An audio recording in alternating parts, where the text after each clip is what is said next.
everybody, and welcome to As Long as Everybody Having Fun. I'm Mr. Max Bovin, and I'm joined once again by Phil the Trill. Here we go. Here we There we go. go. How's everybody Ooh, doing? How you doing, Phil?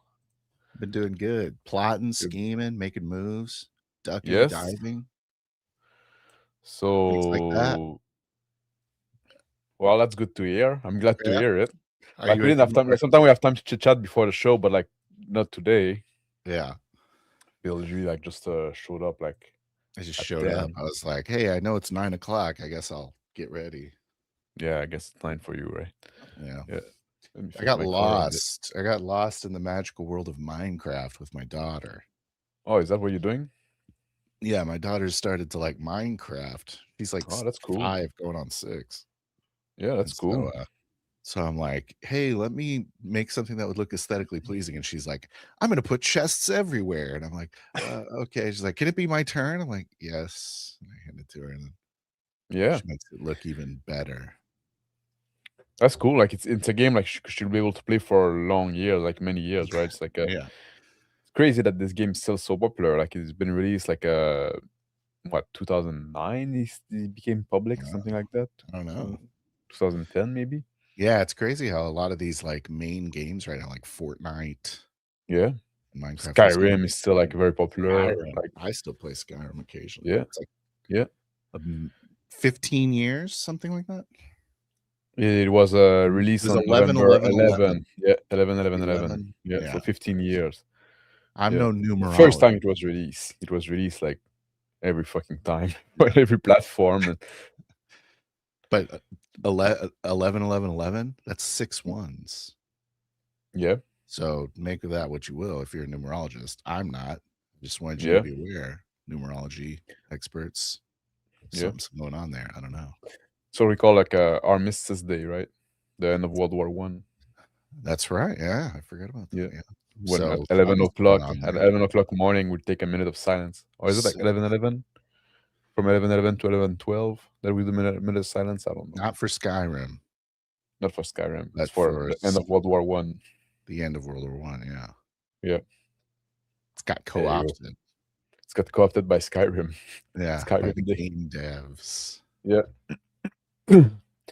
But I don't know. I don't know. Like if we're gonna have like ever like a new game that's gonna last that long, right? That's interesting to think about.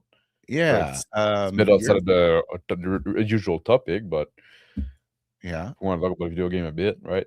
Sure, we could talk about video games. I've been looking for a new video game, Yeah. but I can't seem to have any interest in anything. I gotta say, And maybe that's just me. I'm just like, this isn't captivating enough. I need to be. I don't know what I need. But I still play like old games. Like I'll still play XCOM 2. I'll still play Skyrim. I'm still rocking Armello. Basically, yeah, those 3 games. I'm still going back to Mountain Blade Warband. Yeah, that's a good I'm one. still going back to the first Diablo. I'm There very you go. stuck in my way. Did you try out the reboot It's Diablo of 2 that got a Diablo reboot. 2? Yeah.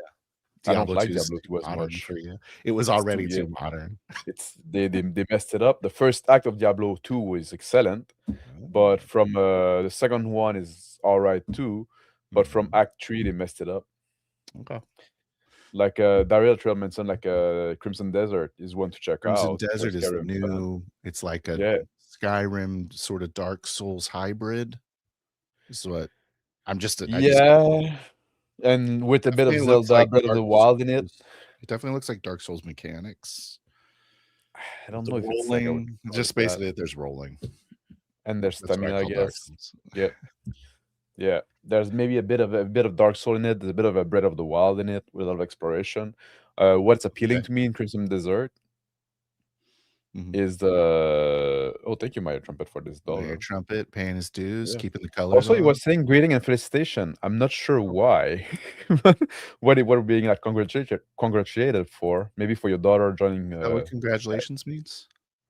felicitation. Yeah, Felicitations? It means yeah, congratulations. yeah, Okay. Well, thank yeah. you. Maybe it was for your daughter joining Oh, the Minecraft. yeah, I got another story about my daughter. We'll spend the whole show talking about my daughter if you want. Yeah, that's the team tonight. That's What appealed to me with Crimson Desert is like when people say like, oh, there's no story, it's not story focused and stuff like that. It really gets all this, you're not being like, and that appeals to me because I hate story narrative game. I hate games where they're trying to tell you a story. I get so bored of it. yeah. And also like the pet thing, you can have like cats and dogs and stuff. Yeah, I like I guess every game I described, maybe with the exception of Skyrim, but Skyrim is definitely more of has a sandbox element to it for sure. But like Usually XCOM you ignore the 2, story, right? XCOM 2, Armello, it's all Yeah. like a box to create a story in. I guess I do like that. Yeah, I like when Another you're like game you're merging. Another game I've been wanting to get into, but I can't like get my brain locked in, is this game called Terra Invicta. You heard of that one? Do you know what that is? No, I don't know what that is. It's like this really big simulation of Earth when aliens arrive, and then like all of these different ideology, your factions are split up by ideology, and it's just this like super hyper detailed sort of one more turn 5x game or 5x. I think it's 5x. Yeah, map game. I'm not a big fan Map of those. game, yeah. Yeah. And then like you eventually go out into the stars, and it's just this like everything game that's going The thing with on. like video game, it's like my 5th or 6th hobby, right? Right. So I don't have that much time to give it to them, right? Yeah. To invest in them. So I need to be able like to get in and enjoy them like in very short chunk, right? Mm-hmm. If I need like to invest like 8 hour for a game, like to get some result, to have some satisfaction, yeah, that's too like I don't have time for that. Yeah. Max is in cat print. I told him he looked extra Yeah. orange. Yeah. Yeah. I got my know. Tiger Man shirt. He's Tiger Man. Yeah. It's Tiger Man, Daddy. Okay. Technically, felicitations. I keep wanting to say Feliz cumpleaños when I read that. Felicidad. Yeah. Because I'm saying Spanish. Technically, felicitations means best wishes. Felicitation. Tell that French Canadian how it is. Your trumpet. Felicitation is the French word for congratulation. Oh, okay. There you go. We have also like the French word like félicité, which is like closer to the feliz sense in Spanish. Feliz Navidad. Yeah. I don't know if you heard that song before. Yeah, I did, of course. Not only I heard it, I sang it. I sang the bitch. Oh, well, that's good. Right on. Yeah. But you've been gaming? You've been doing any tabletop role playing? I have. As you know, we had like a session one of that session game. was We played the session one of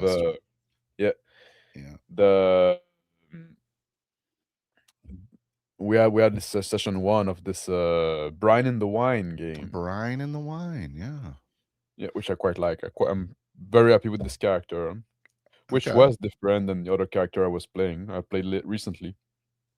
A bit more of a cow good guy, character. Right? You mean? A lot of my character like recently, right? Like is very like altruistic, involved in his community, always trying to help other. Like is like a very invested, quite in a good social guy. fiber. Yeah. And you were the one like pushing me, like, oh, we always kind of play like those like kind of asshole out there for themselves. Like, okay, maybe it's true, maybe it's right. I said the opposite. I said you'd never play a completely selfish character. Crispy said that other thing. Oh, really? I was like, yeah, I guess that's kind of true. You talked me out of it because you said something like because we talked about your work. Yeah. And then he was just a total monster and was ready to cut everyone's throat if he needed to. Who? The orc in your the orc game? Yeah, the orc. Yeah. And then when I played Alexander Botkin in the space pirate game that we played, I played a lot of like a kind of like bad guy. Alan was like outside of like his their crew, he was fairly like self-centered. hmm But Um, but I don't yeah, know. I think tried to vary a lot. I tried to go a different place, but this type, I guess, was fairly fresh, right? I hadn't played this one mhm, in a long time. Kind of like the more like a paragon of virtue in a sense. yeah. Mm. So, I just to come clean to the audience here, I kind of pulled the plug on it Yeah, because a lot of my old friends from high school, which is obviously a long time ago for me, they were keeping in touch for a long time, and I kind of lost touch with them for about 5 years, I would say, maybe less, but whatever. So, and then they just kind of reached out to me, and I was like, "Yeah, we should get together." And now we're playing a game, yeah. and we're gonna play Rifts. Oh, ouch. Yeah, Did you start? Or you did a session 0, whatever? Did you like talk to we them? did. We did our session 0. Yeah. Oh Why yeah. you say You tried to bring like ouch? some rift. Sounds painful. At first I was like, I mean, I want to play Risk because it's a big nostalgia hit for me, and I'm so glad you take it out of your system with them. and playing with these guys is also a nostalgic thing, so it's good. Yep. But I was thinking like I was gonna try and talk these guys into Stay in character. maybe running it as an Easy D6 game Yeah. instead because I like Easy D6. And then Yeah. can I decided I didn't want to do that and that I wanted to try a game with more crunch in it.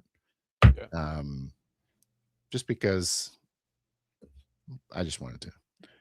I don't No, know. you're right. I don't know why. It's good to go back to it sometime, right? Yeah. Just like sometimes a meal you thought you didn't like. Sometimes you try it again once in a while, Mhm. right? Like maybe your palate evolve or whatever. Yeah. And maybe And you're gonna remember why you don't like it, right? well, that discussion has been going around a lot of our second, what's that called? Second degree of Kevin Bacon circles Yeah. Yeah. A about lot of how people go like back to crunchier game.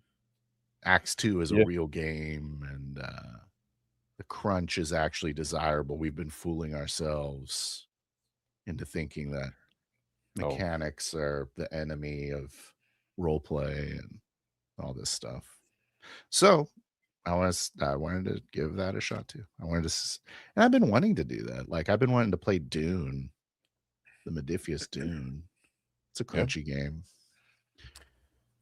I almost talked him into that, but no one seemed interested. So Yeah. Like no, but I like that's at some point that's something I wanted to try different, like try play different system with you all, right? I Mhm. wanted to try like the Forbidden Lands. I want to try the Modiphius Conan, which is like Ars similar system too. Magica No, potentially. No. that's rough. Okay. That's I don't even know how it works. So it's very, very complex. okay. I think the Um reason I think you like it is because you're the first person who told me about it. And Ars it just Magica? like I think it's there's interesting fascinating to idea in me. them. Yeah, there's Yeah. interesting idea in it. I don't know if it's a game I want to play actually. I Yeah. have it right here, right? It's like I think it's fourth edition, something like that. But also, So like I it sounds like have a fantasy to me. I should I'm making my character. I'm not GMing. My friend Oh, you're not Chris is. jamming. No, Oh, not GMing it. And I'm gonna be with our team, just to let the folks at home know. Our crew is gonna be uh, a body fixer, it's like a doctor, and then an operator, he's like a mechanic type guy, and then a city rat, and then me, I'm a merc soldier. okay. Just kind of this interesting crew of like skilled, Yeah. helpful So people. nobody like super high level, like high power level. No, we wanted to go like low power level rifts. Yeah. And so I'm excited for that. I think I'm gonna do like demolitions and stuff. And yeah, I'm hearing a lot of really promising things from my friends about how they want to go about playing the game. I'm trying to like I made this mistake before with another group I used to play games with. I was like really trying to push this whole like Yeah. in character all the time. Let's play 4D, like that thing. It's Yeah, like, if no, you're let not me running teach yet, you. you I'll might have teach you. It's not worth not playing 4D and all this crap. no. If you're not And running the game, it's not worth like trying to force other, but you of can, course, you as your character, try to show example, yeah, right? I think Like that when I was, that is the best way to do it. yeah, Do when it. I've played in the Alternity game with Mhm. which we're supposed to do in a second session with like run by Brian from Gaming with ADHD and Max Right. Yao and Bear, the Gen X GMs in there, Mhm. and Nerds and uh, GM Cody's in there.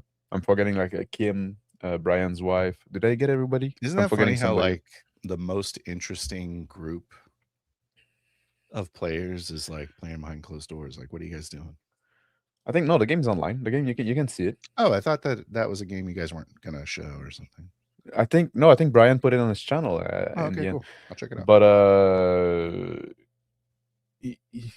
that's Brian trying to improve as a GM, right? Because he basically like his Mhm. first time, really, right? So, Yeah. GMing. But you know, it definitely wasn't 4D. I tried to stay in character as much as I could, Mhm. but also like I tried to meet the game where it's at, right? Yeah. So I think that's that something that I've been saying is that the player characters are in charge of elevating the game. I think it's just the GM can like keep you down, yeah, but if the players are allowed to play, then the players are the ones that are gonna yeah. bring it up. And if you watch the game, we definitely have like an issue of like the door the the RPG. Like we The struggle. door. Like it was running this old school adventure, and it was a lot of like opening door challenge, right, Mhm. and stuff like that. I don't know why people like ever thought it was a good idea, right? Oh, you want to open this door? You need to succeed on the like. Come on, can we just Yeah. open fucking doors? Like Yeah. it's insane. But yeah, this is my old crew, and they're all cool role players. Like I Yeah, don't want to make it seem like they're shit because I mean this is who I learned how to role play with, how I learned how to be characters with these guys. So obviously I think they're good role players. yeah. I don't know. I feel like I can't say that without sounding pretentious. But they're awesome. I'm looking forward to playing a game with them. Well, I hope you're gonna have fun, man. Yeah. You should I try to. will. Yeah. What And if else we we have don't, to then we'll do? just do board games. One of those two things gonna happen. Yep. There you go. And or you just bring in some beers. Mhm. Well, it's And all pretzel. online. We live Oh, all it's over online. we live Well, all like over. I drink when I'm online. Yeah. I guess I could still bring beers. Yeah, It's and you fair. own pretzel. You don't have to share. Mhm. Should we talk about some news? Yeah. Let's do it. All right. Only if Talk it's about important. It's fun important. This week in fun important news. There we go, guys. It's both I don't have fun that and much. important. Yeah, I don't have that much this week. I have it's a less busy week than last week, and I don't have like a fun drama. Yeah, exactly. As long as everybody's having fun, exactly. There There you you go. go. That's the There you go. that's why we do that, right? Like why take part in the hobby otherwise? Yeah. I So agree. what's new? Okay, let's talk about some books that are Okay, related let's to talk RPG. books. New Dragonlance books announced. I heard about that. Yeah. You heard about that? It's going to be called War Wizard, and it's going to be released on August 4th of this year, and it's supposed to be the first book in a new trilogy. It's still by Margaret Weis and Tracy Hickman, so it's the same authors, not like a reboot or something like that. Okay. But it's going to be a bit of a prequel, in a sense. I don't know Hmm. if it's kind of a prequel because it's like the hero of the lands that go back in time to before the other books. So it takes part before, but because they rose from from the current, is that does that count as a prequel? Not really, right? Because Yes. of the time travel thing. Oh, is there a lot of time traveling? The like the hero of the lands go back in Yeah. time to before the other series. So I I mean, guess it's all about the story arc, right? yeah, I guess so. I guess it's not really a Back to prequel. the It's just Future. it's set before it's gonna be set like mostly before the first Dragonlance series, but the hero from after. So the protagonism from after, that we just went back in time. So I guess that doesn't count as a prequel. It's kind of like a mix of both, right? Probably pretty cool. Yeah. Eh, I don't know. Oh, I don't know. It's very Since the loud character in my house. the character went through the event already, right? And they're bringing this. It's weird. It's a weird. I don't know why they did that. I don't know why they did that. It seemed like a weird premise to me. I mean, But they're I don't time know. I know nothing travelers. about They can put a Dragonlance. prequel whenever they want. Are they Time time isn't traveler? even linear. You just told me that, right? Have you ever read about Dragonlance? No, I don't Have know you ever? anything about it. Oh, I don't know anything about it. But I've never had the impression that time travel was something. Oh, I thought that's In what that- you just in- explained to me, that they go backwards in time. Yes, in that book, that's what's gonna happen. They're gonna go backward in time for the new trilogy. Oh, so the characters, Yeah. they have already experienced everything, and now they're going to go back in time before the event Yeah. happened. Oh, Yeah. okay. I would call that a sequel then, for sure. Yeah. But it's weird. I don't know. It's a weird It's premise. weird. It's a weird. But I could see how you're saying it's like half and half, for sure. yeah, to be honest, I've like I never read anything Dragonlance, and I have like zero interest in it. Mm-hmm. But it's those are like D&D book, I guess. Like, so they're kind of worth mentioning in those news. Well, I'll allow it. Critical Role is also gonna release a book, a novel. It's gonna be a sequel to their campaign of the Mighty Knight. Yeah, it's gonna be a sequel to their series Mighty Nine, and it's gonna be released on November 10th, and it's gonna be written by sorry, I need to read that, Nivedita Sen, which, according to Wikipedia, it's gonna be written by what? The name of the author is Nivedita Sen, which, according to Sen, Sen, S-E-N. So according to Wikipedia, she's a queer Bengali-born. A queer Bengali-born writer of speculative fiction. So Bengali-born.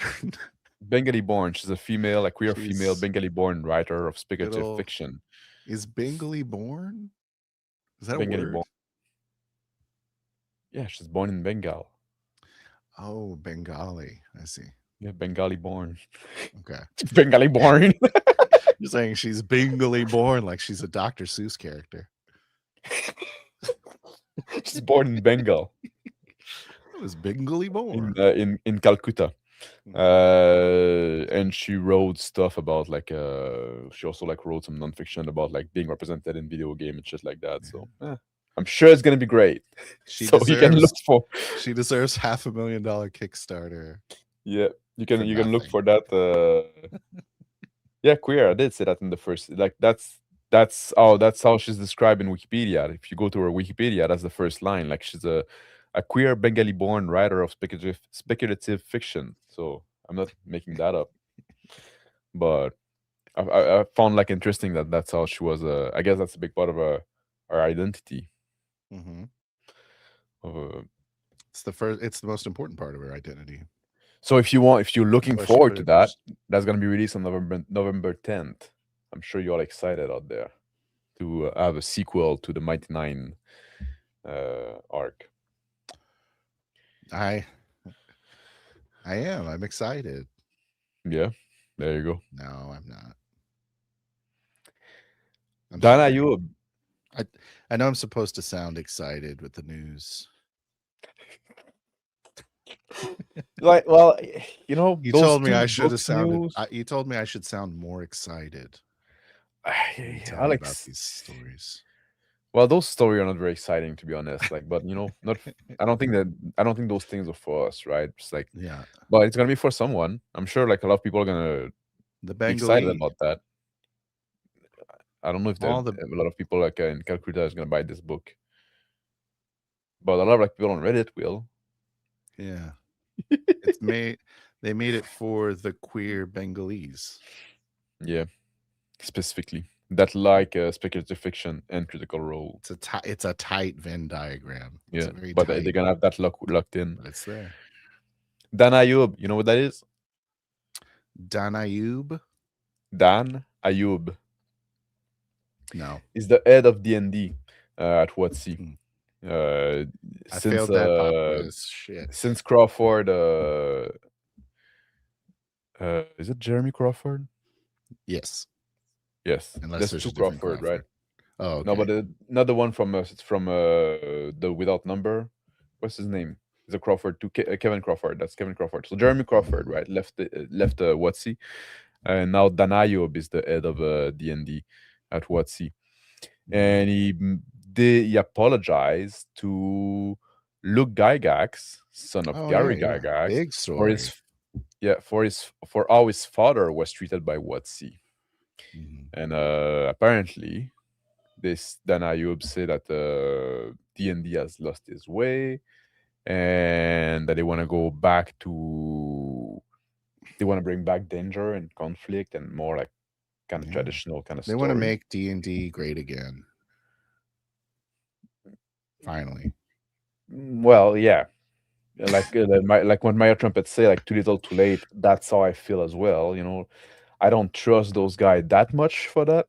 I don't think they're gonna go far enough. It definitely lost its way because now they have those adventure with no conflict and where everybody's get along, and you have like those type of parade with like kobold and beholder and human and drow and elf. Bengalese type of parade. It's like in the street of Calcutta. A very specific Bengalese. Yeah. Yeah. And so I don't know I don't know if they're gonna pull that off and make it a little more greedy. And there was some chatter on the Twitter. Yeah, I was over there on the X, right, with our X account. Yeah, and someone OTR roleplay. Someone mentioned that they thought that hot take. Now prepare yourselves, everyone. That apparently Gary Gygax had two sons. Yes. Oh, there's an older one, and this is the younger one. Yes, which is fairly progressive as well himself. Yeah, right? And so the younger one was like 2 years old when D&D came out or something, barely a year old. Oh yeah. So not really involved in the D&D creation, whereas the other son was older and could participate in the playtesting and had a firmer grasp on it or something like that. That's what I heard. This is all secondhand from a tweet. You're correct. The older son is Ernie Gygax. And this Ernie Gygax, which is Tensor, right? Those spell that Tensor floating disk, that's Ernest in reverse, right? That's where they get this name. Okay, well, other than the floating disk thing, I wanted to say that I heard that Ernest was very outspoken when they besmirched his father, while the younger son didn't say anything when it happened. And the speculation was, this is all speculation from this random person I read on Twitter. Sorry, I don't remember who it was that this guy was just kind of waiting to cash his check, cash in the check of the Gygax name. Yeah. And so this is kind of like the apology or sort of the pass, right? Ernie Gygax tried to at some point, I don't know if you remember that, a couple of years ago, I don't know if you were aware of that, there was kind of like a legal limbo around the name TSR, right? And nobody might really own the right anymore. So Ernie Gygax tried to relaunch a new TSR to publish RPG again under the TSR name, saying that what WotC was doing was basically shit and they lost their way and stuff like that, and they want to go back to the old school kind of stuff, right? Well, that's what they're saying now. Yeah. So I would think that they'd reach out to him to kind of go like, you were right, and now we're and but Ernie Gygax kind of got like the woke crowd one after him because he made like some clumsy comment about like Sources we made up. You're right. hmm? I should look up the X thing. Yeah, you I'll made look some it up. clumsy You're right, comment about You're right, the you're trumpet. I'm being a shitty news reporter. you made some clumsy comment. Ernie Gygax made some clumsy comment about like the trans community and the pronoun crowd and stuff like that, like saying that he Mhm. didn't care about that, he just wanted to make games and stuff like that. And it was a time where the woke stuff was very still at their height of power, I guess. And then there was other kind of like problem with one game that they were supposed to publish that went nowhere. Anyway, the whole thing kind of fizzled out at some point. But he was trying to he was betting hard on the name of his father. Mhm. Nothing really came out of it, and the name of TSR and nostalgia thing, trying to cater to the USR crowd. Luke went the other way. Luke Gygax went the other way at some point. He was catering to the world crowd, and when they released like for a book about the history of D&D, or when they were republishing the Rulesclopedia and stuff like that on print on demand, and they included like those passage about like, oh, those books have been written in different time by people with different value, and something can be problematic in them, right? It didn't say nothing about it. A lot of people like thought it was disrespectful. Mhm. Those like woke disclaimer, right? Those there was this Yeah. big thing about it. So now, like, anyway, So, anyways, we'll I see when. heard this random guy on Twitter say that, and I thought I'd bring it up as a way to talk about an interesting story. Yeah, I don't know. It rang true. So I was it like, is. obviously this is true. That's how I gauge news stories. I'm actually it's turning out, Mr. Max. Yeah, I'm finding myself to be extremely susceptible to other people's opinions. really. Yeah. Oh, Like I'm like coming to this realization as I recently, especially, that basically just like when someone tells me something, if it rings true, I just believe it. And I well, if think you it could know, be a problem. well, what is true anyway? Like, who can know? We can tell. Yeah. So like Who can? so one thing I that rings true that I heard Yeah. somewhere Yeah. else, which I believe, right? The truth is just vibe based, right? Yeah, true. It's all gut and anecdotes. I feel like that's the most true truth you can Yeah. get. But Ernie Gygax is related to Gary Gygax. It's his son. yeah, he has 2 sons. Yeah. Yep, At least that's what this and guy a said. daughter. And apparently Max has confirmed it. So there you go. Yep. So that's enough for me. That's primary sources right there. Yeah. But And I might get some detail let's just wrong if because I could like just I'm finish this retelling that point from real the top of quick. my dome. Yeah, sorry, go ahead. That I'm coming to realize that humans are very programmable. And so like I've come to this realization I need to be the programmer of myself. You know what I mean? Yeah. So Yeah. basically just like assume everyone's opinion is wrong. I think that's the move. Like I think like I'm Just a go the big fan of opposite like way. you know, like people like think about like talk about agnosticism in terms of religion, but I think like you can apply it to most thing and to every type of knowledge, right? Just like I don't know, you know, like I have like I don't have the knowledge, agnosticism, Yeah. right? So just get like super focused on like the physical around me. I think that's what Yeah, I'm doing. or you like you hear what people think, what people say, and you put that in the back of your mind as a potential outcome. You know, like things don't have to be black and white. Like, you know, like, oh, is that true? Is that Yeah. not true? I don't know. Some people say it is. I don't know what it is, right? I don't know. I don't know Right. if it is true or not. But and like then you instead of like saying like, oh, I'm gonna believe that, I'm gonna believe that for sure, right? I'm not believing that. You can be like a what do we call like a probabilistic thinker, right? Like Yeah. I lean that I probably think that's true, but I'm Mhm. maybe like 60% there. But then you get this And weird like you don't really know what's true at all, but then like you're yeah, never surprised, I guess. Is yes, that but like I guess that's good. and you need to be comfortable with not knowing what's true. I think Yeah. it's a skill, a life skill that people need Yeah. to develop. I gotta say It's that's fine. I don't mean to derail Yeah. the podcast, of No, course. we're going on a philosophical tangent now. We're going off the rails. Yeah. But I will say that that is something that I value with you a lot because you never really deal in like absolute truths very much, but it's like you're No. always looking for it. It's like you don't know that you have the absolute truth, but you're always seeking it Yeah. outside of certain hard convictions you have, which I admire you for that. I just wanted you to know. Oh, thank you. I appreciate it. But yeah, I Yeah. try to, I always try to, like What I'm would obsessed with Max do? That's what I epistemology. say. I'm obsessed with epistemology, right? Yeah.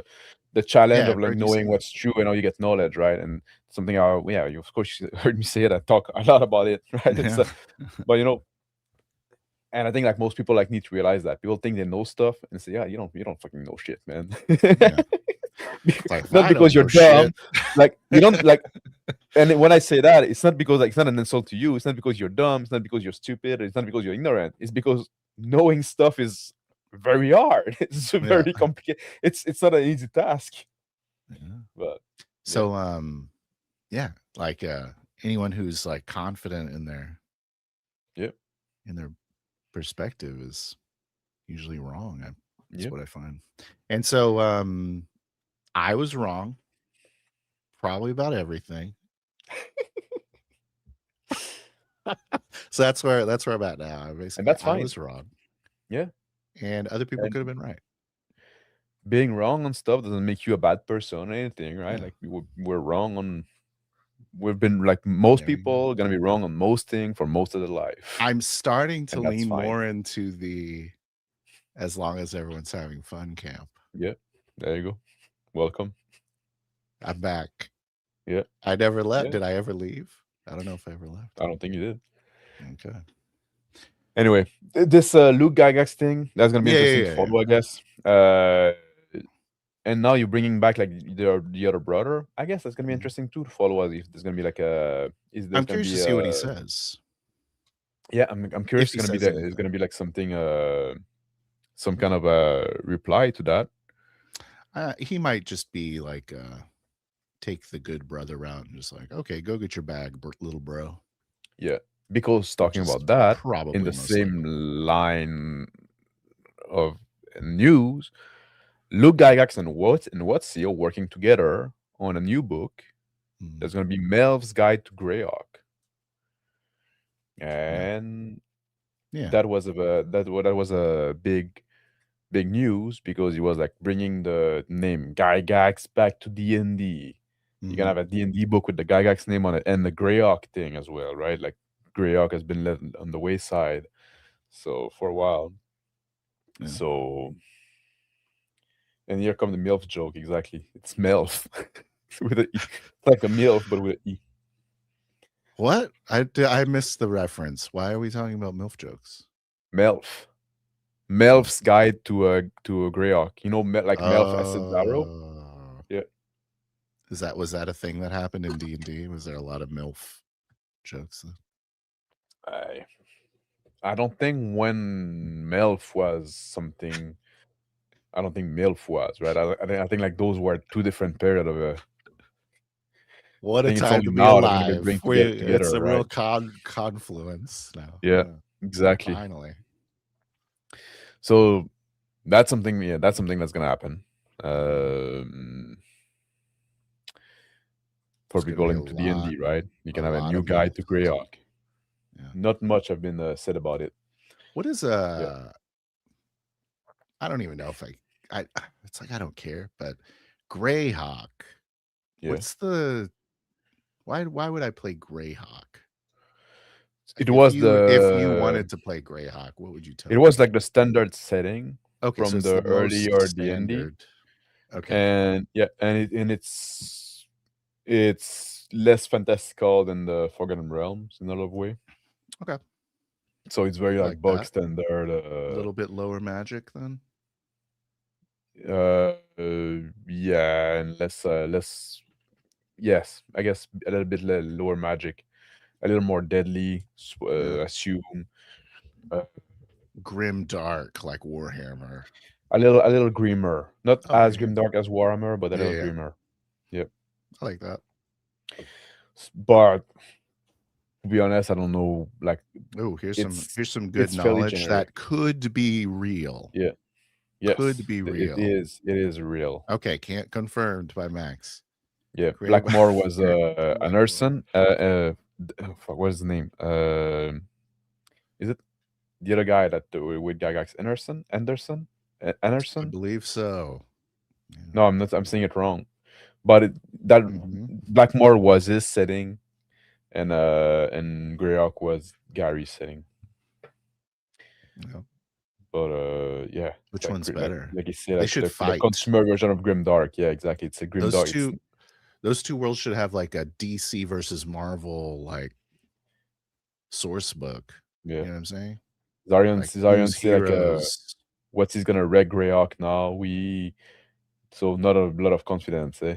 Yeah. I can say that. I can see that. And I think Melf was a Luke Gygax character actually.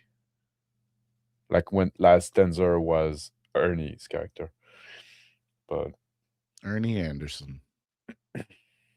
What? Ernie Gygax. You see what I mean? I literally don't know anything. Thank you, Daryl. Dave Armisen. Armisen, that's what it was. Yeah.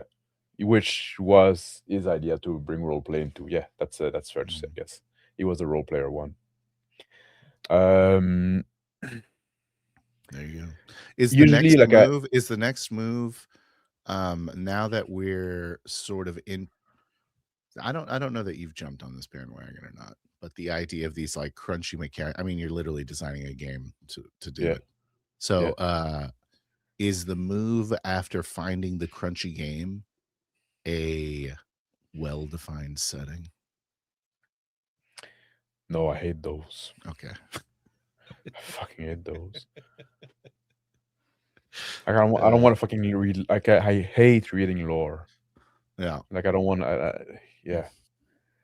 Like I don't want you to give me like, oh, this is what happened in this world. Like in this is the king of this place. It's like I don't fucking care. Do you like reading like source books and stuff at all, or no? It's just not interesting. Okay. Not interesting. Like it's fucking boring.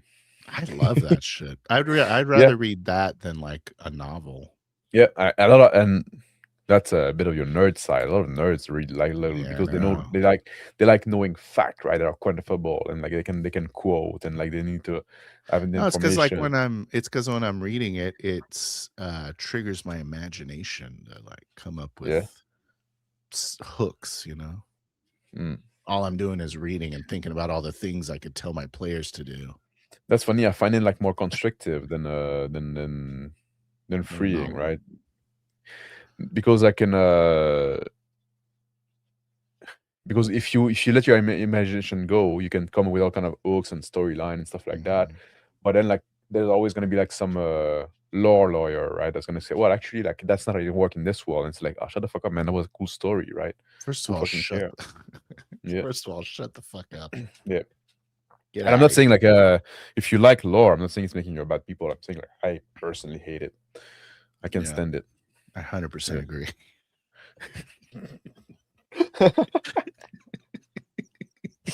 Yeah. You've convinced me. All right. Yeah. Good to go.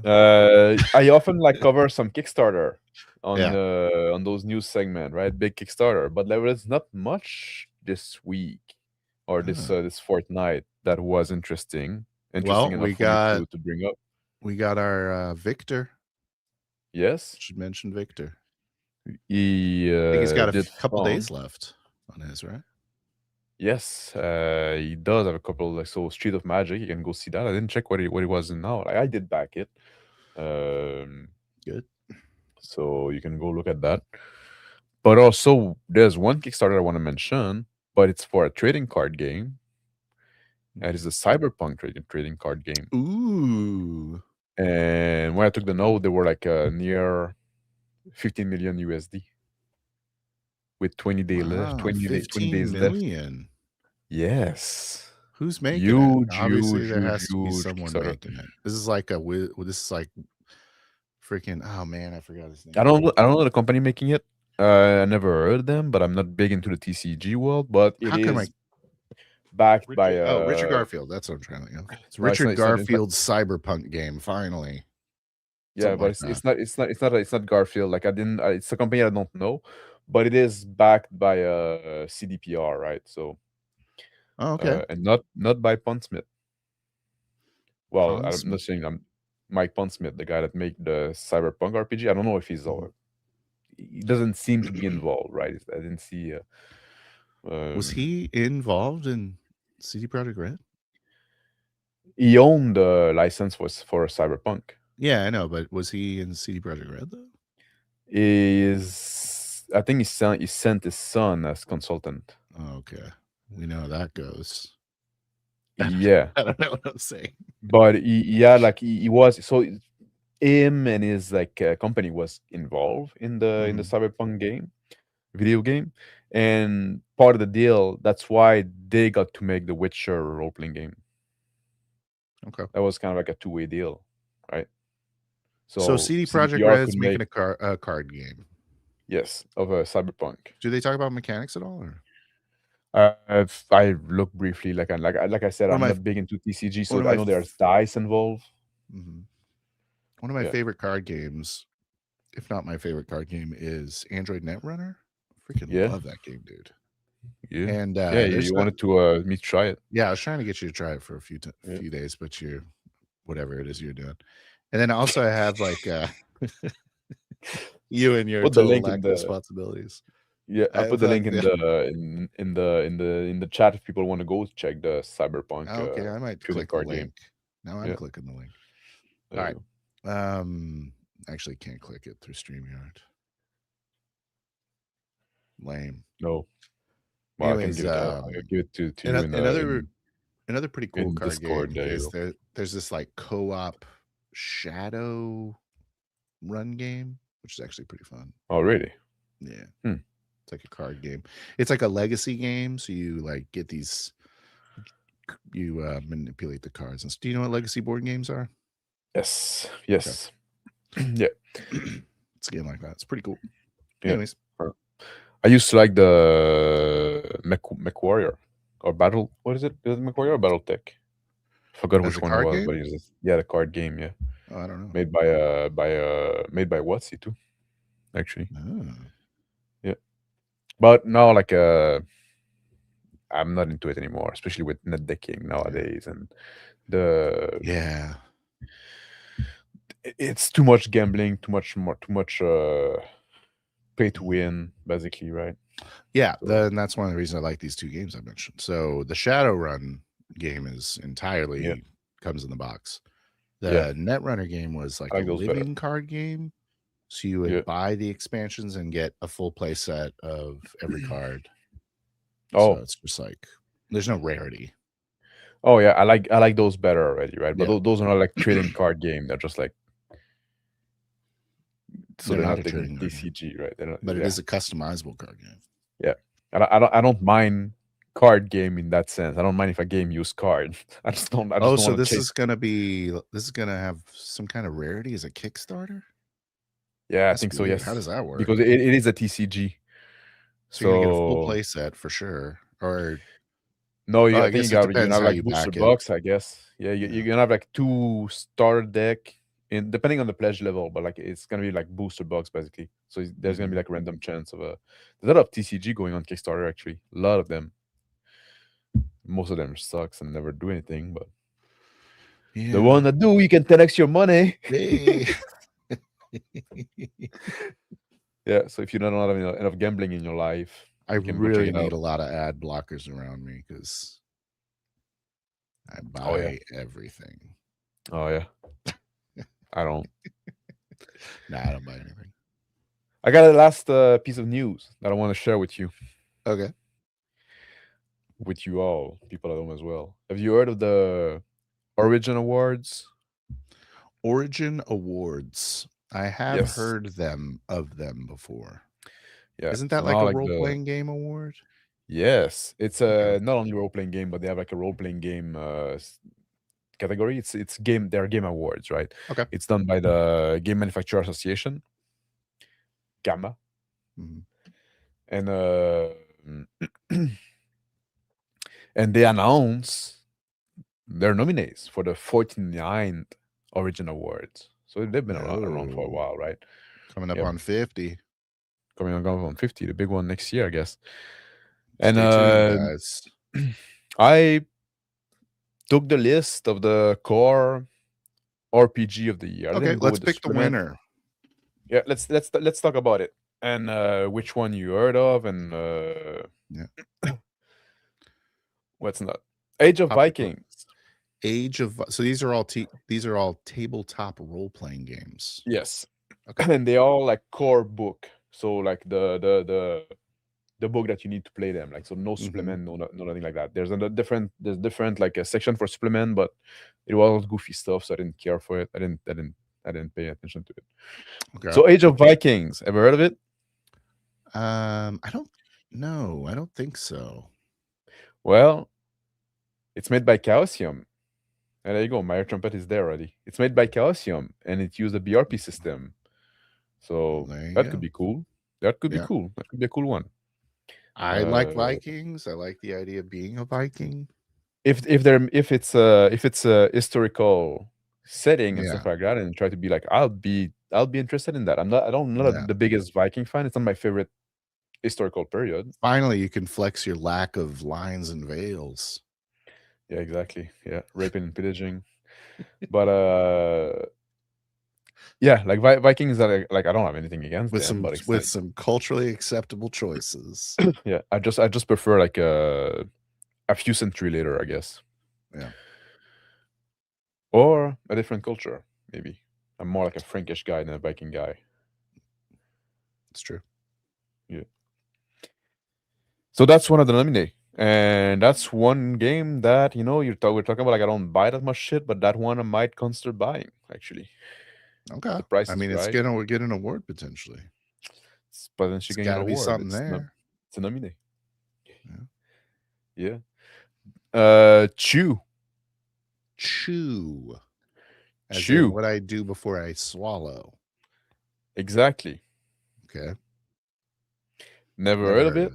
Never heard of it. It looked like some goofy party game. It was on Drive-Thru-RPG. And the description is like, oh, Chew is the game that no, they didn't say it's the game. It's the Chew is the TV show you would want to watch if you were to, when you go rewatch Park and Recs for the Ennium time, right? It's like something like that. So it's something about like, I don't know, you play like restaurant inspector or some shit like that. Like it seems extremely goofy. I bounced out of it, but it's nominated. Yeah. Okay. Chew. So you can go look at that up on a Drive-Thru-RPG. What's if you the want. Cost? How much are they charging for Chew over there? I didn't check that. Look at that up while I talk about the next one for the folks at home. There you go. Like my ear trumpet, like for $5, Mr. Max. If you have Norman Blood, you have Viking Sister. Yes, that's true. Yeah, I do have Norman Blood and I do have Viking Sister. But the Normans like we're basically Viking mixed with Frank. It's free, and the Chew is free. Oh, there you go. Oh, wait a second. That was a quick start. That's free. There's a $20 core book. Oh, there you go. Free quick start though. Yeah.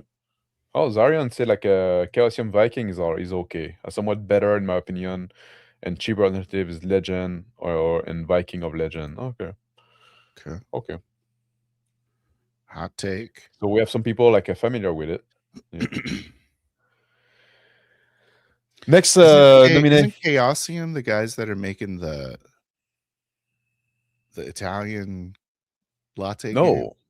Who is that? That's Archon. No, is it Archon?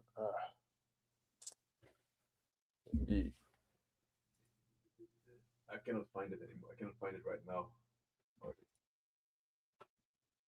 It's just the PDF.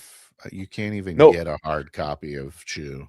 Chaosium Phil is making Pendragon and Call of Cthulhu and Mitris. All those games, right? Yeah. Big company. What a pedigree. Yeah. What is that name of the... Oh, I can tell you if I just need to go back to the previous...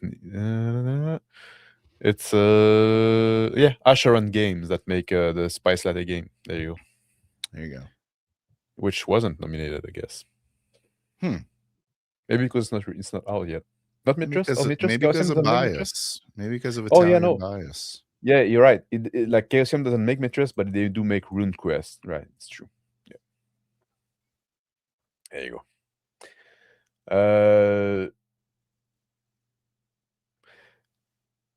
How many more Coriolis. nominees? Oh, there's a lot. So we're gonna try to go a little faster today. Coriolis. Coriolis is a Great Dark. Yeah, it's Oh. a sci-fi game by Free League. I looked into it. I wanted to play it at some point. It seemed interesting. One thing that frustrated me, because I like the Forbidden Land system by Free League, and Coriolis used kind of the same system with a few change that make it worse. And I don't know why Free League does that. Finally. Yeah, like they always like they have this great system in Forbidden Lands, and it didn't start in Forbidden Lands. I think the system started with the mutant years. No, some kind of post-apocalyptic mutant game or something like that. I forgot exactly. But and some game that you play anthropomorphic animals in post-apocalyptic. Yeah. Yeah. So you tried that one? No, I didn't. Oh. But anyway, like I'm only familiar with like the Free League version, and then they make change that silly change, right? Like they added HP instead of like in the Free League one. It's basically like your attributes that goes down, so you have like that spiral, and I think it's very cool. And they take that away to put HP, which I think is very lame. Anyway, so that's that. Cthulhu Bay is also nominated, so that's a Call of. It's a Lovecraft game. With the First of all, before we move on, Coriolis, I didn't know that was like last year. It's Coriolis, the Great Dark is like a new version of it. Okay. Yeah. Sounds awful. Setting book. You know what I mean? Apparently, it's supposed to be a core book. Like you can just take that and play it as is. I don't know if it's a new version, new edition, or whatever. But and I forgot the like the other Coriolis also had like a colon and a subtitle, but I forgot what it was. Okay. The Masquerade. Yeah. So Cthulhu Bay it's a Lovecraftian Bay game.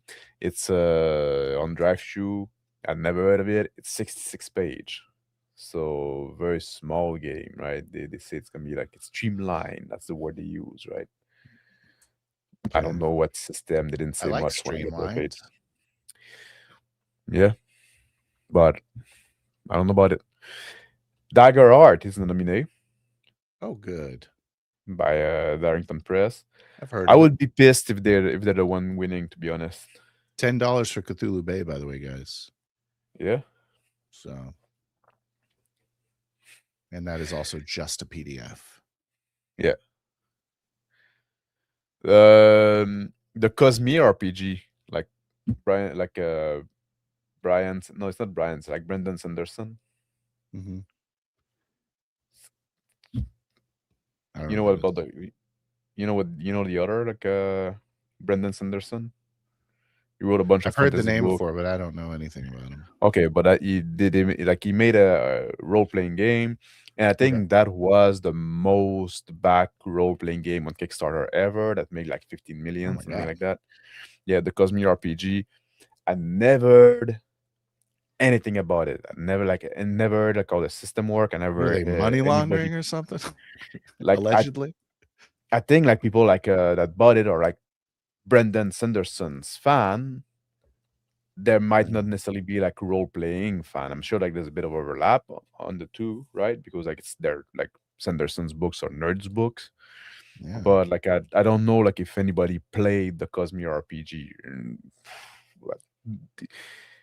Like, you know, from what I see on YouTube, people talk about RPG and stuff like that. I never saw anybody talked about this one. Yeah, I've never heard. It didn't seem to make wave. Yeah, for such like a big you know, I've seen people like say they played like Daggerheart. I've seen people say they played Draw Still. I've seen people say they played Shadow Dog, all kind of. But the Cosmere, never heard anybody like say, "Oh, we played the Cosmere RPG and it All was right. great," or "It was shit," or whatever. So I have no idea. Anyone played Casimir Chat? No. Yeah. No one said anything. Yeah. Everyone has played Vikings. Whatever the hell you said. Well, You at know, least I heard Casimir. about like you know, I know about Calcium and I know about like the the system they use, right? Yeah. I didn't know they were making a Viking game. I bet it's I'm into it. pretty. Probably, yeah. 55 million. Probably get some good art in it. Oh, the Cosmere RPG? No, not Yeah. 55 million, 15 million. Oh, 15 million. You probably still Yeah. get some good art for 15. Yeah. Like War Grimes said that too. Like, yeah, total silence on Cosmere. Is that how they spell it? No, it's with a Okay, it's with an O. No, it's I was thinking KSMIR. COSMERE. Oh, Yeah, DC20. Yeah, DC20. I've seen people like say that they tried it and they played it and they liked it. Or I didn't see anybody like say they didn't like it, but no, people don't have balls. They don't want to. They don't want to think negative about stuff. Starfinder Second Edition by Paizo is an nominee. There you go. We have somebody here in the chat. They are playing DC20. Which in his username, T-Dog with DC20. Head designer of DC20s in the chat, which is nice to see. Yeah. I was about to say like T-Dog played DC20. Yeah, there you go. So how do you guys know? How do you go? Oh, yeah, he said so. Yeah. So yeah, Starfinder Second Edition. I didn't know they were making Second Edition. Starfinder, I thought was a kind of dead game. I thought it didn't have any success, but apparently maybe that a need for a Second Edition. I don't know if it's gonna be like the same Second Edition as Pathfinder Second Edition, but yeah. I wonder if I think that, yeah, I'm curious to see if people like it or not. Lots of Pathfinder fans out there. Yeah, but I don't know why Starfinder didn't take. Yeah. There's a game called the Bonsai Diary that is nominated, and that one confused me a lot because when I looked into it, it's like a notebook where you're supposed to draw a bonsai and make it grow. You draw it with brush and ink. What? Like I have no fucking idea how that is. You're RPG painting a bonsai tree as your character sheet? Is that what I'm hearing? No, I don't know. No, it seemed to be the whole fucking game. You have like this book where you like well, you have like your brush and the ink, and you draw the bonsai, and then you add branch and leaves to it. Like, very confused by it. It's called a role-playing game, Max. I'm very confused by it. It seemed to be quite the stretch of the term, right? Of the way we understand role-playing game. I thought Chew was a bit of a stretch. Like, oh, that's more like a party game with some role-play element. Yeah, like a Fiasco. Yeah. Or yeah, storytelling game. But the Bonsai one, that was a bit of a stretch. Well, it sounds interesting. And the last one was Warhammer: The Old World, which we talked about not too long ago. To say like, I don't know why they need to make a new Warhammer edition, because like the one people were fairly happy with the, I think it's 4th edition, the last one that they had. And now they're news for you, Max. What? They need Dagger to make money. Heart's winning. Yeah.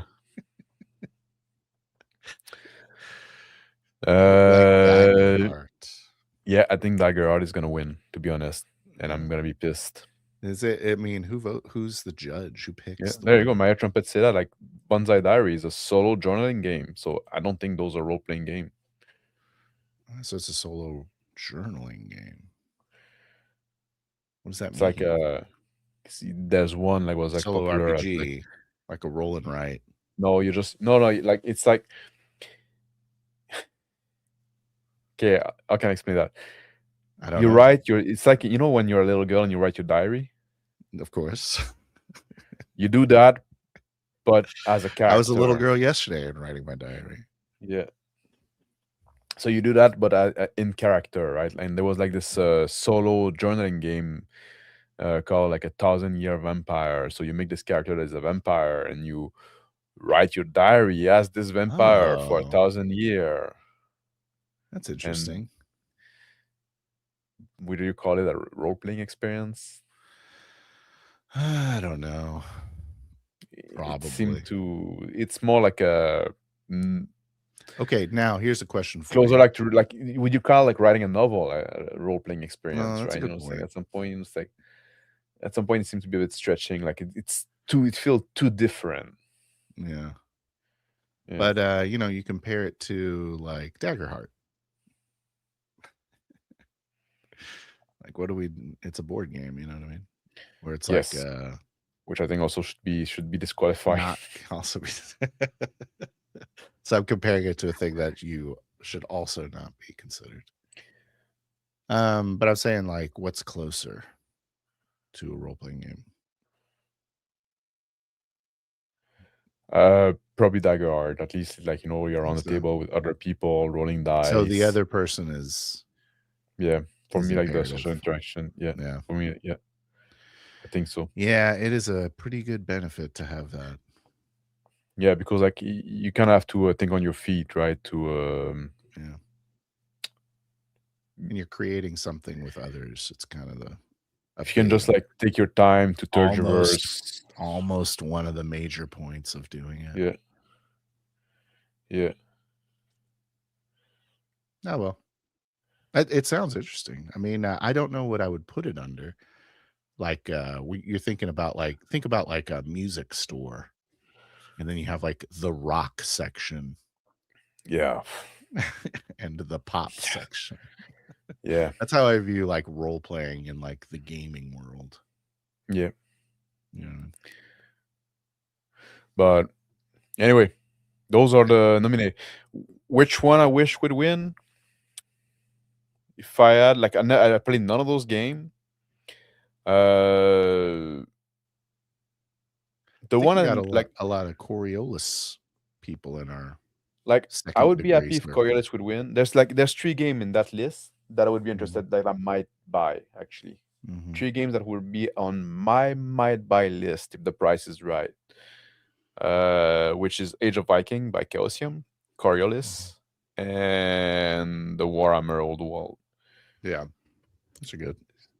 So if one of those 3 win, I'd be satisfied. Then OTR Roleplay will sanction Yeah. the Origin Awards. We will agree with them. They'll get our seal of approval. Yeah. If So- Daggerheart win, which I think it will, I'll be disappointed. Disavowing the Origin Awards. If Chew or Bonsai Diary win, then I would be very pissed, I guess. It'd be weird. Yeah. The fix is in on that one. Yeah. If Cosmere RPG win, I know nothing about the game. It's really They made a lot of money. They made a lot of money, and there's a lot of fan of like a Brian Sanderson thing, and I just don't fucking care about it. It's too magical for me. Well, I don't know anything about it. Do you know anything about it? I know a little bit about it, about the books. Not about the mechanics, about the books, about the world of the Cosmere. Okay. Yeah. Oh, so it is like a callback to a world he's built in his novels. Yes. Yeah. Okay. Yeah. So anyway, that's all the news I had. It's quite a lot. Yeah, I thought I didn't have much, but in the end, like we ended up like talking. Well, we did some. We swerve here and there, right? I didn't expect to weigh in on the Origin Awards, but I'm glad that they didn't get that past us. Yeah, well, I think it's it's gonna be another news when we finally know we'll be able to visit back when we know the winner. I should have checked when it's announced. And then we'll do a deep dive on the game that's chosen, unless it's Daggerheart. Yeah. Maybe. There you go. Yeah. I'm looking forward to journaling with you. Cooperative journaling. But best of luck to the actual role-playing game. That is suck it for the other one. Yeah. The role players are in control, guys. Don't worry. Role Yeah. players are in control. Still not RC. Bastard Shot can get nominated if you don't release it. That's This true. was bad. Well, it was you had to skip Daggerheart year. Yeah, exactly. I'm gonna Had wait to for the skip year. it. Like Yeah. that's my goal, to win a fucking award by some Award should people that won. don't know what a role playing game is. Yeah. Probably shouldn't put them. So I if shouldn't, Daggerheart wins, then you're not even gonna submit it for consideration. That's what you're saying. As a snub to the awards. No, I don't know. I'm not gonna submit anything. I don't care. God, the integrity on this guy. Yeah. T-Dog, so give it a couple of years. I'm sure Off the Rail Roleplay will be playing Daggerheart. Got to get Matt on the show. Yeah. Well, we did play Daggerheart. If you want to Yeah, know, we have 2 sessions of Daggerheart. We have we have it on this channel. We were like I GM'd it. Yeah. Maybe we went one on the first actual play of Daggerheart. So we're not talking out of our ass. We are kind of the most seasoned Daggerheart players potentially. I bought the game. I have like the box set right here. And is it within reach? No. It's on the Max had a whole table with a mat and minis, and we set up a second camera. That's not true. He was. No, you're lying. I played the cat boy though. That's true. He was a cat boy. Yeah. Yeah. Oh, there you go. Pretty cool character too. Got the Origin is June 17th to 21st, 26th. So I guess we're gonna know then, right? There you go. Yeah. Should we start the countdown? We'll get back to you. So, what's your bet in chat? Who do you think is gonna win from all those? Yeah. Let us know. What is your vote? Daggerheart or not Daggerheart? Yeah, basically, right? Vote. I think that's the vote. Yeah. I wish I could make poll. And I cannot make poll in the chat in StreamYard. That's too bad. That's too bad. Could have made a poll. Should I load the YouTube? Is it worth loading YouTube just for that? Of course it is. Yeah. Okay. Talk to the folks. I'm gonna make a poll. Oh, I got a question for the folks at home. So I'm making my Merc soldier. Maybe you guys can assist me in choosing some skills. Is that a good use of our time? Of course it is. Anyways, sure, yeah. So I was thinking I was going like scouts is like this lead scout. He gets a lot of detect ambush stuff, but he doesn't get any extra weapon proficiency. So I'm stuck with pistol and rifle. I was thinking about getting that heavy weapon proficiency. I don't know. Right now I got demolitions, truck driving. I had to take boxing because I'm a min-maxer. And then I forgot the other one. Oh, salvage. Because I thought that might get me some loot. But I think I'm going to drop salvage for something.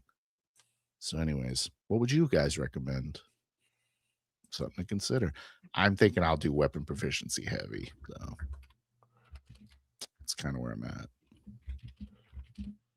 Hot take. I figure out how to make the poll. Scouts don't use heavy weaponry is true. But man, I want to hold a heavy weapon. Wouldn't that be dope? See, it's like, okay, so this is a good question, Elf Hunter. I'm just going to highlight questions.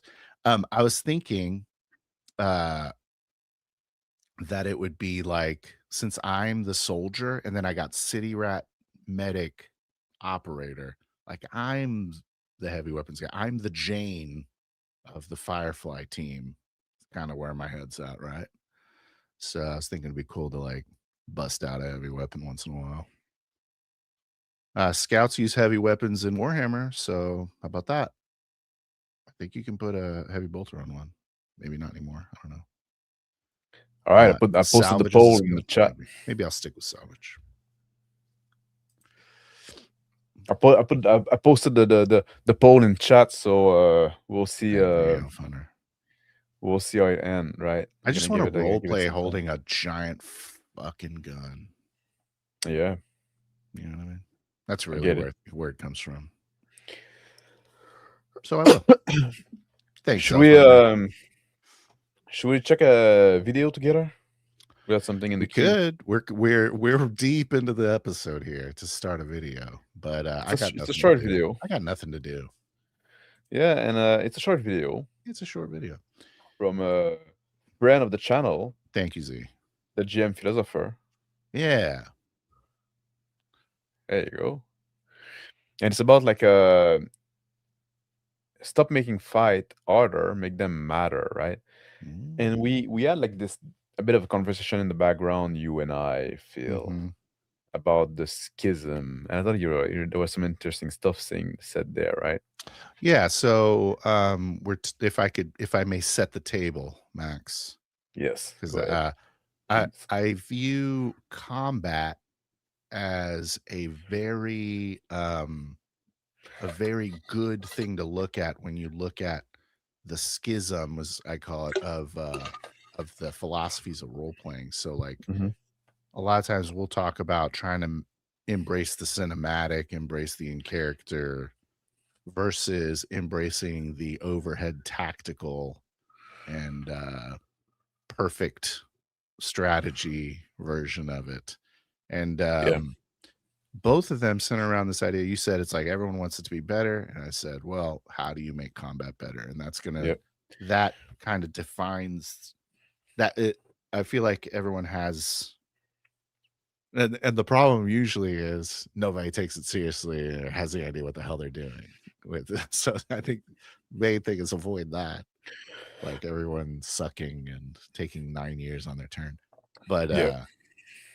it's like, where For do you different lean reasons. towards? Do you go more narrative or do you go more tactical? Is there a marriage of both? I think that's really what you want, but I don't know. Is that table set or did I just kind of poop the bed? No, and no. I think it's setting the table.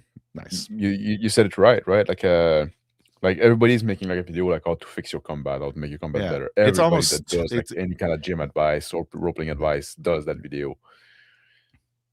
I did exactly. that video myself, right? Yeah. I feel like It's we the only did one that that is good. video very recently. Yeah. There you go. But So yeah, what is that video like?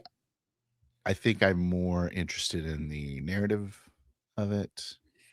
But now this, and the reason why I'm thinking about it is because I'm about to go play a Rifts game. And that's like very much Yeah. measuring things in feet and like all these weapons have different ranges. I'm rolling a different die for every hey, roll 4d4 Yeah. times 10. Like there's a bunch of mathematics going on. So, Like okay, just from let's talk about the title right here, right first, right? Okay, sure. This was posted it's a bit soon to react to a video. It's posted one days ago. I'll post the video in the link in the video so you can go watch it there too if you want and Yeah. give I Jim haven't, Philosophy neither of us have watched the like. video, I think. I did watch the video, Oh, okay. I'm sorry. but I not don't with even know if it's going deep to talk attention. about what I'm talking about. No, it's not. Okay. He's going to have good But advice, actually. we might not go through the whole video. Like I put like I put the link in the chat because we might not watch the whole video. We might skip around it. It's more like a pretext to talk about like combat and stuff like that, right? Mm-hmm. Already in the title, it's like stop making D&D fight harder, make them matter, right?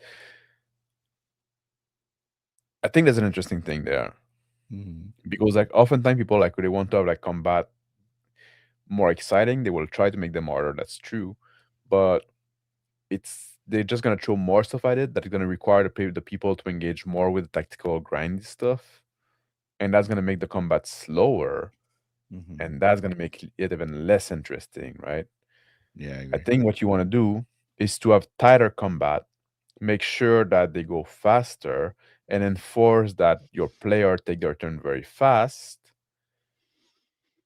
because then they won't have time to do the most optimal thing. They won't have turn by community. They won't be able to test drive their turn. If you got all that, your combat are gonna go much faster, and they're gonna become harder too. Because like now I have to do one thing right now in the immediate moment. I don't have time to test drive my turn. I don't have so. I think that's in itself make the combat harder and more interesting.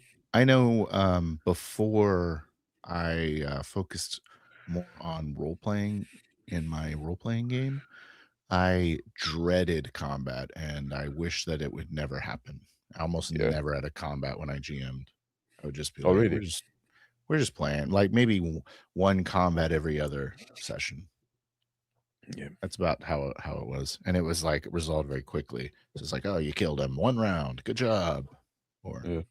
I think it's also interesting, like when you're kind of a GM, like weakness. you're not necessarily the one like bringing combat to the table. It's true.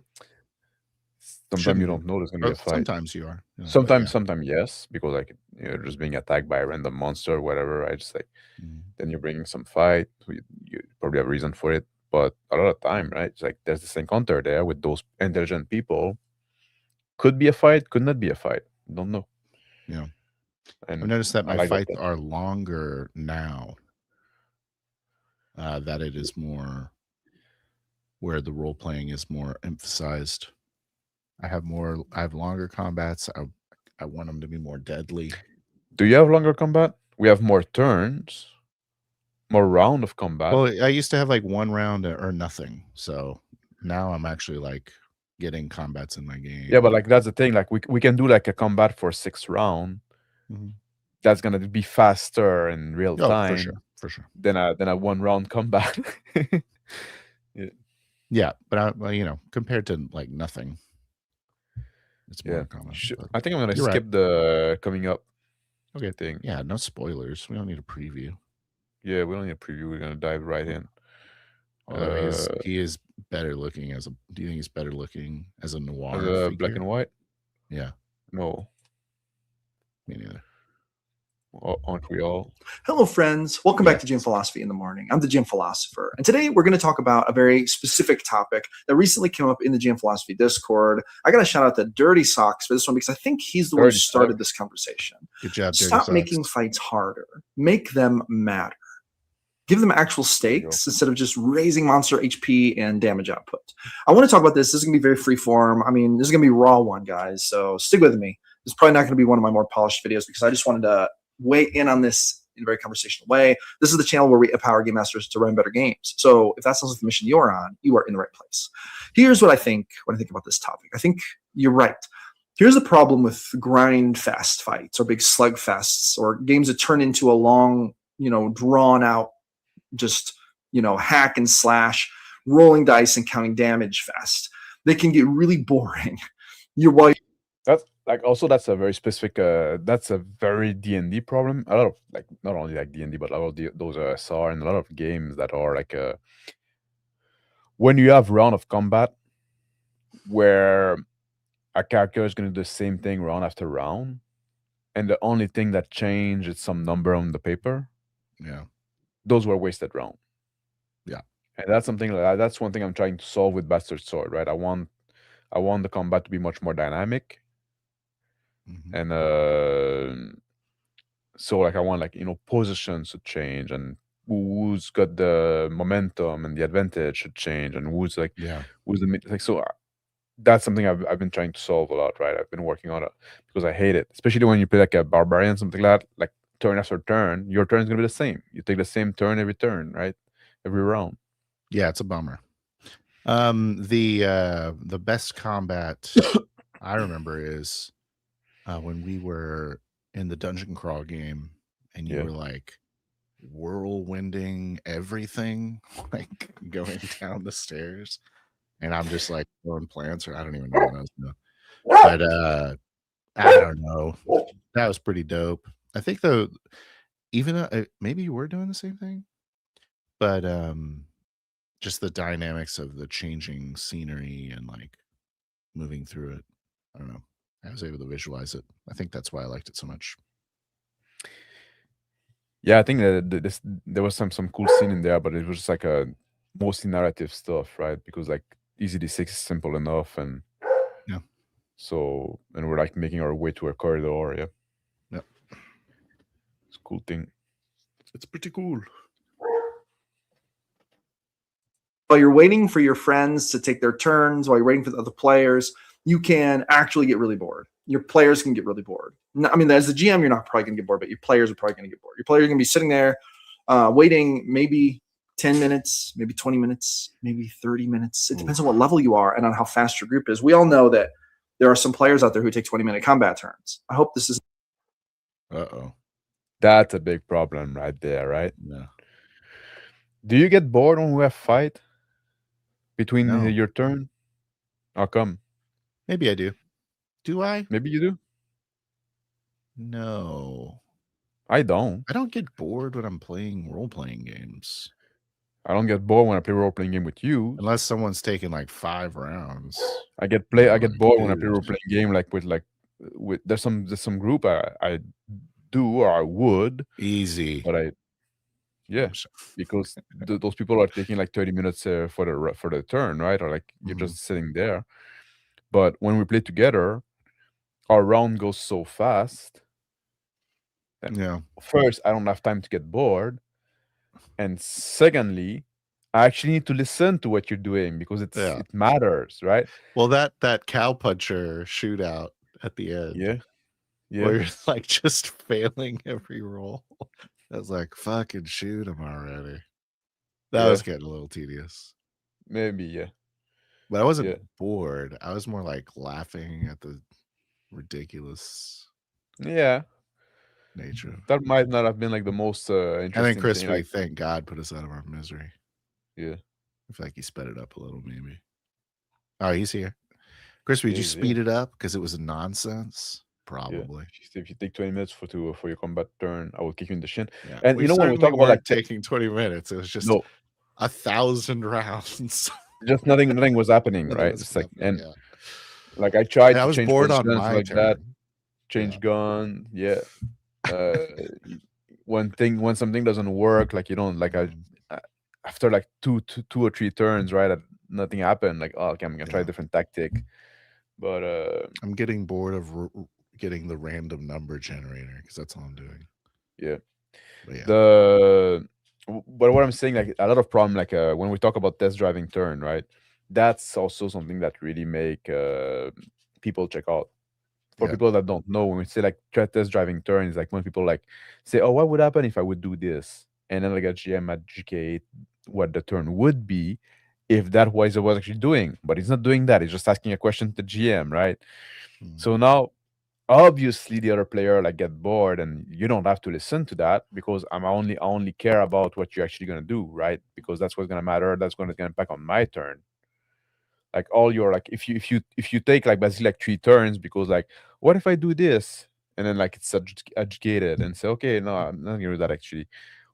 What if I do this instead? And then like say, oh, you know what, I'm just gonna do that. Yeah. And that last part is the only one that actually matter. So yes, you're gonna like turn's gonna take way too long, and people are gonna check out, or people are gonna get confused, and then because like it's gonna come the next guy's turn, and he didn't really listen because it was taking so long, and it was like all hypothetical. So when it comes his turn, now you have to have a summary of what actually happened because people get confused. Oh wait, you didn't say that you were going there? No, I thought about doing that, but I didn't in the end, right? Something that I've been watching when I knew I was going to play this Rifts game, I decided to watch a couple live plays of it. Yeah. And this one dude, it was like the multiple choice GMing, where it's like so because they'll set up the round just like you're saying. They have to summarize what just happened because it's been 9 years. And then they're like, so you could do this, or you could do this, or you could do this. And the person's just, it's like the players start to resent I think the players start to resent the GM in this specific one I'm talking about. And then they're like, I'm going to do something totally different. Just to spite you, you bastard. Yeah, that's what I would do. Yeah. That's the kind of player. And the guy was like, okay, I mean, if I can do those 3 things, what about this 4th secret thing that I'm doing actually? Aren't you a good character? Like, yeah, I guess you're right. Yeah. Is that what a good character would do? I was like, oh my God. I don't know if I'm a good character. I haven't decided yet. Yeah. No, you have an alignment in Palladium. No, yeah. Table runners, I have yet to see a good session of Rift online. Yeah, it's a problem. Mm-hmm. It's a problem. Are you gonna film those? I am gonna film it. I don't think I'm gonna cast them, but just as a because I see the benefit of filming your sessions. Yeah. I'll keep them locked away. I'll show you if you want to see it. Yeah. In secret. Anyway, so yeah, Yeah. that was my point about that. Like people getting bored. I just want to mention that. Like, yes, enforce that. Like, no, you cannot test drive your turn. When come your turn, you're telling me what you're gonna do, right? What you're doing. Not Just even real what quick, you're gonna do. just real quick. What you're doing Yeah, right now. I watched that one a Yeah. while ago, so I didn't want to watch the same one. That was the issue. Oh, That's I haven't a seen it. fun session to watch though. Mm. RPG is done. Where's your game, bro? Yeah. Anyways, sorry to interrupt. Shall we roll it? Yes, I was reading like a Dariel's comment. Instead of Oh, auto hits, like DS, I assume you mean like a draw steal. If one combatant misses, the next combatant auto hits. Is that what it's doing? I don't I know. don't remember that. Yeah, that that could be a happen? solution. No, I think in draw steal actually like you have auto hits. And you just basically like even if you miss, you're just doing less damage. You're not missing, so you're just chipping away a hit point nonetheless, right? So you're not Yeah, standing there Rifts like has you're auto riffing. hits. Oh yeah, Yeah. But you have to like take damage or something? Like you let them hit you or something? It's something weird. oh there I you go. don't even know. Table runners. I'm going to run a riff game at some point. There you go. And Robotech. There you go. Nice. Let me play that. This isn't the case for your table. If so, you might want to have a little talk with those players. Tell them to have a little flowchart ready for their turns. But here's what I want to say about this. No matter how much time comes between turns in your game, there's going to be a gap where people are going to take their turn and then they're going to have to kind of wait. Unless something else is going on that gets their attention. Something else engages them between. Something else makes them think. Some What can we jangling do keys, to solve maybe. this? Okay. Yeah. Now, Some keys going like this. Well, you know what the keys that keep me engaged when I'm taking my turn is? The fucking game world. And yeah, it's the other player taking their turn. Yeah. And The really having interesting thing happening. Yeah, exactly. Like, you know, there's a fight. Like, oh, what's gonna happen? Like, my character acted, Yeah. but I'm still interested in like what your character is gonna fucking do. Yeah, this is a huge you're player gonna die. problem. This is a huge Yes, player it's a problem. huge player problem. Also, you know, the yeah. GM shouldn't be summarizing and multiple choicing. Hello, frantic roleplay. You say Frenetic. yeah, flow chart. Like he's talking about that. Like flow chart, basically having like in your mind, I guess, like oh, if this happened, I'm gonna do this, but if that happened, I'm gonna do that, right? It's like so you have like a few options. So when come your turn, you can just say, okay, I'm doing that, right? That's the idea. Yeah. That's something I am wondering if I'm gonna be able to do. Like I'm playing a soldier. Yeah. So I'll have different weapons available, but I'm not gonna have a lot of different like moves. So it probably won't be that complex. I wouldn't be able to tell. I don't know nothing about the also I want to say like that's something also like I'm also trying to solve in Bastard Sword, because like a lot of like the combat is reactive. Oftentimes like two characters are gonna take their turn at the same time, because if somebody attacks you and you defend against him, right? You basically both turns are resolved right there and then that's handy. Yeah. So like if you have like 10 people in the fight, you might only have like 5 turn, right? In a sense. So that was also part of like the problem I was trying to solve. Smart. We'll see at some point if I succeeded or not in 2015. I'm sure you will. Yeah. For the 100th original award. Version 9.31. Yeah, let me play that. Yep.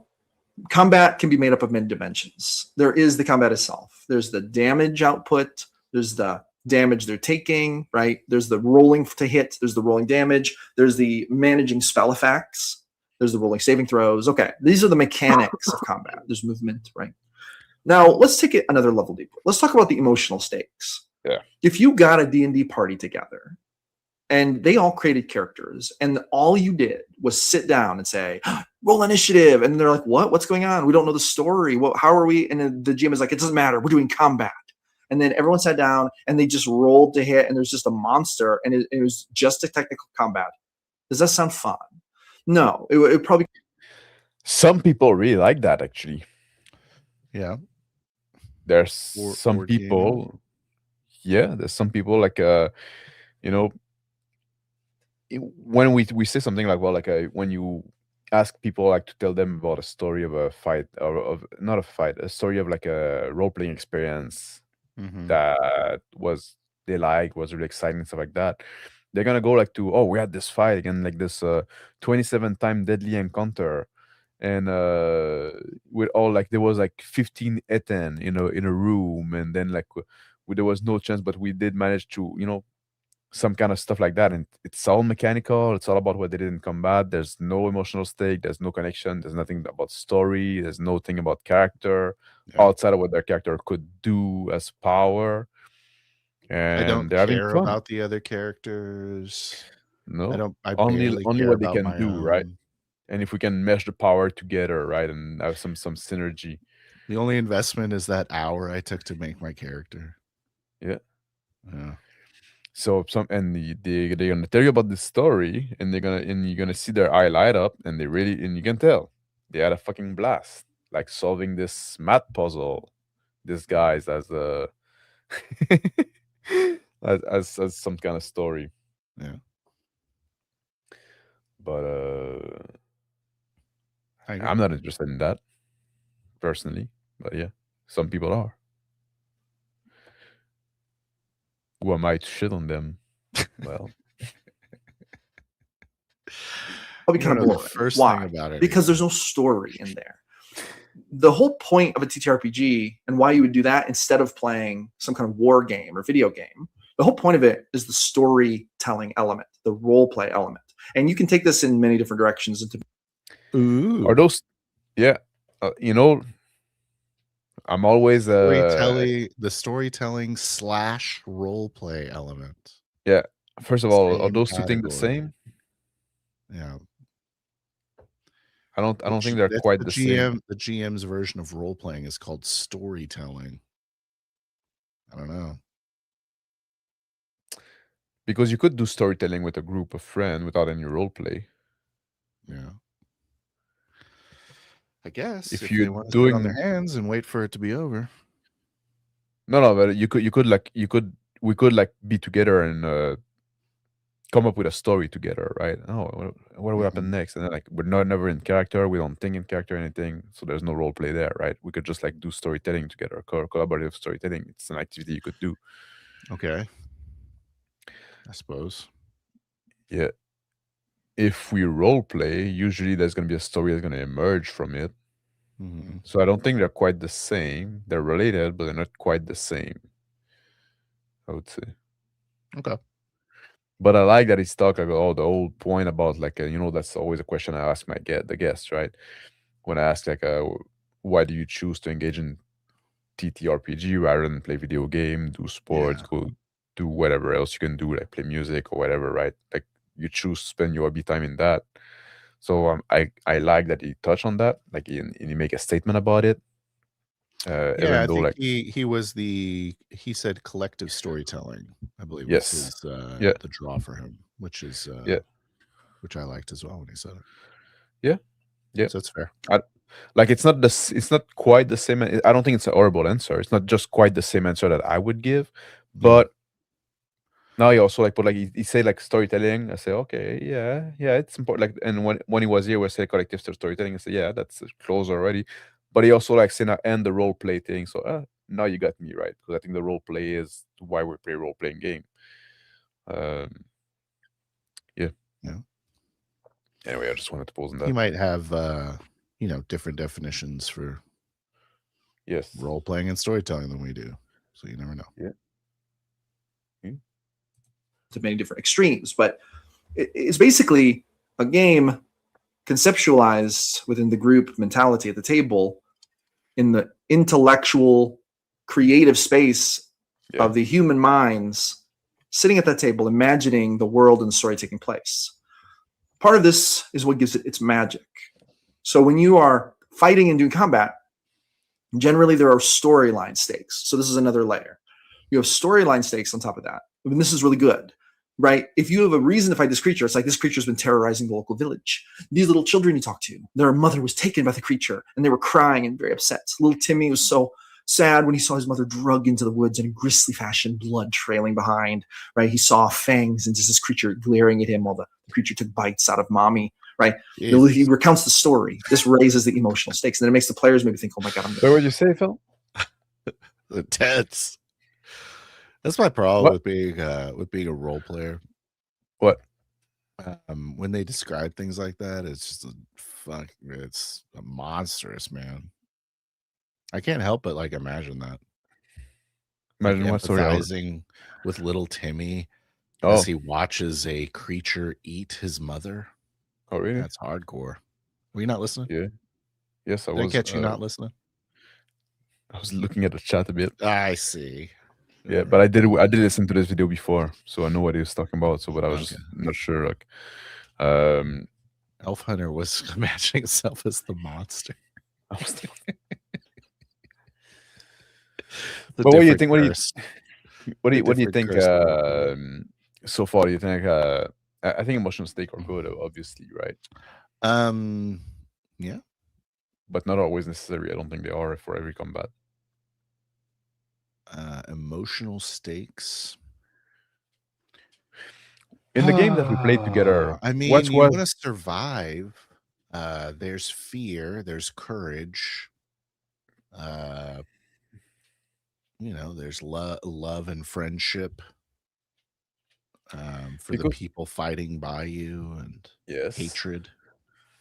So I think it's hard to get away from an emotional state while you're engaged in life or death combat. when you're in character, anyway, right? Of course. If you're Like only playing everything a he's character saying sheet, is being character. You know? yeah. If you only play like a character sheet, and you're just going through the motion, like and just like choosing, like just making like random, like choose your own adventure kind of choice, right? Like once in a while when the GMs prompt you, maybe it's easy to be disengaged.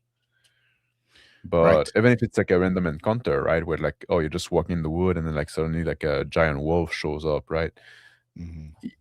Like you said, yes, you want to survive, you want your party member, your companion to survive as well, right? So there's emotion there. 5 minutes in and it's roleplay solves everything and we can just close the video. Yeah. Basically.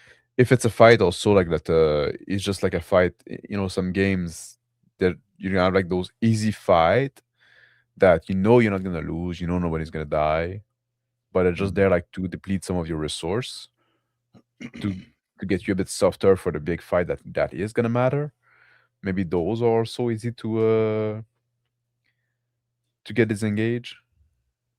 Okay. You get what I mean? No? Oh yeah.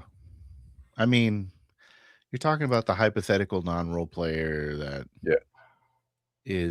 that you're trying to cater to, I guess, as a professional GM.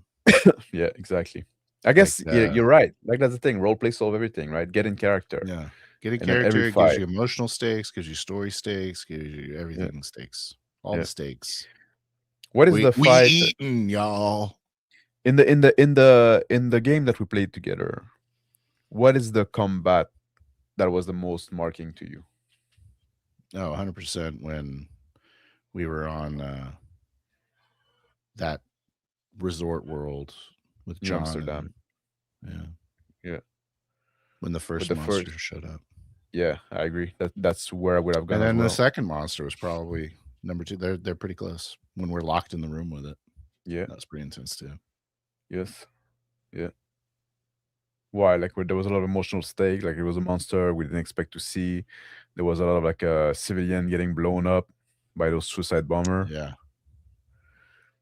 Big pivotal moment for characters. Yeah. Yeah. Crispy's just a genius. Yeah.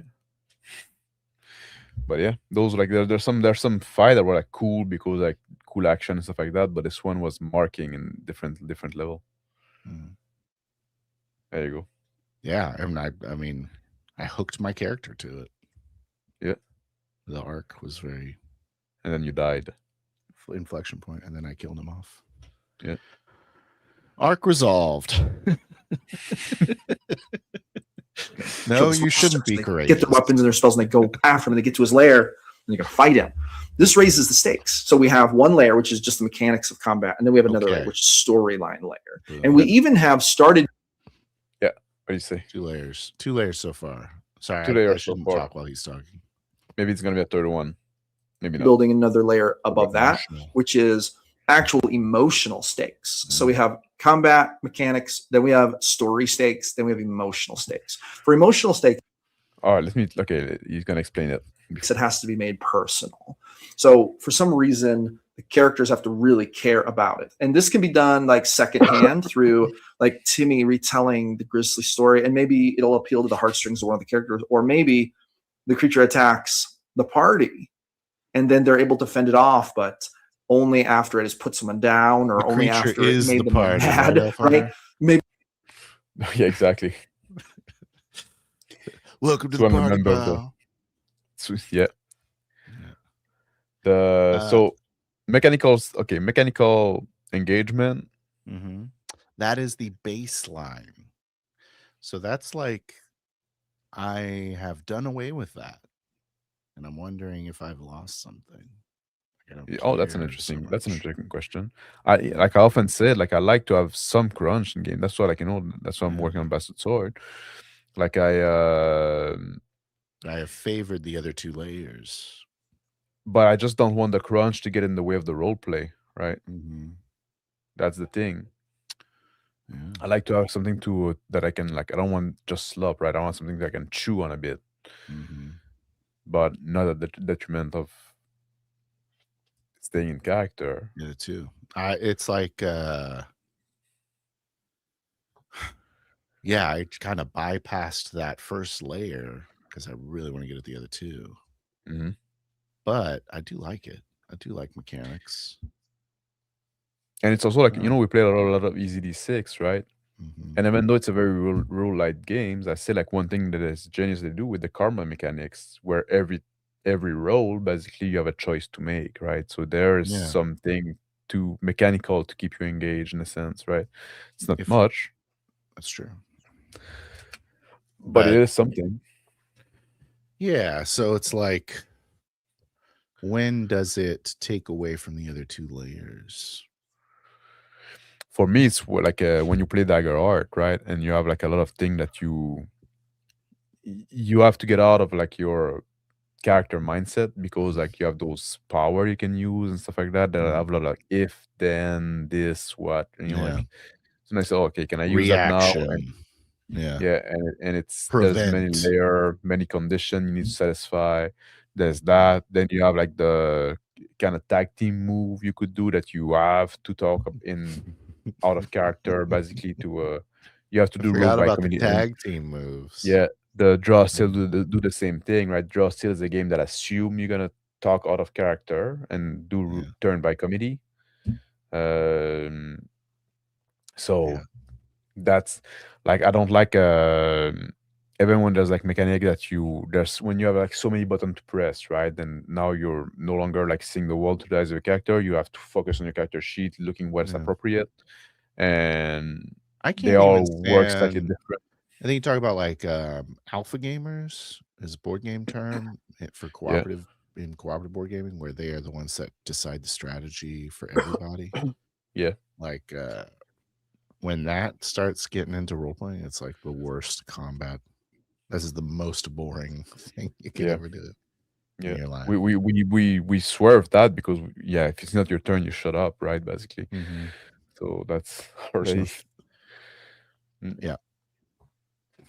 Anyways, I agree. It's not nothing with EZD6. You do have the karma. You have to think about how that works. And there's mechanics to like where you're located within the world. They are, just because you are in a living world, there is, the mechanics of the world, you know what I mean? Like the physics of the world location, mechanical things Yeah. happening. And you often have like aspect, like like a dirty trick, right? Like I can like do those Sure. like once in a while. I can do those Cigarettes things. flying into someone's eyeball Exactly. at some point. Or the cleave thing, right? Like where like, oh, I'm gonna try to position myself when I can hit many people, right? Yeah. So you still have something. Yeah. And it's kind of cool.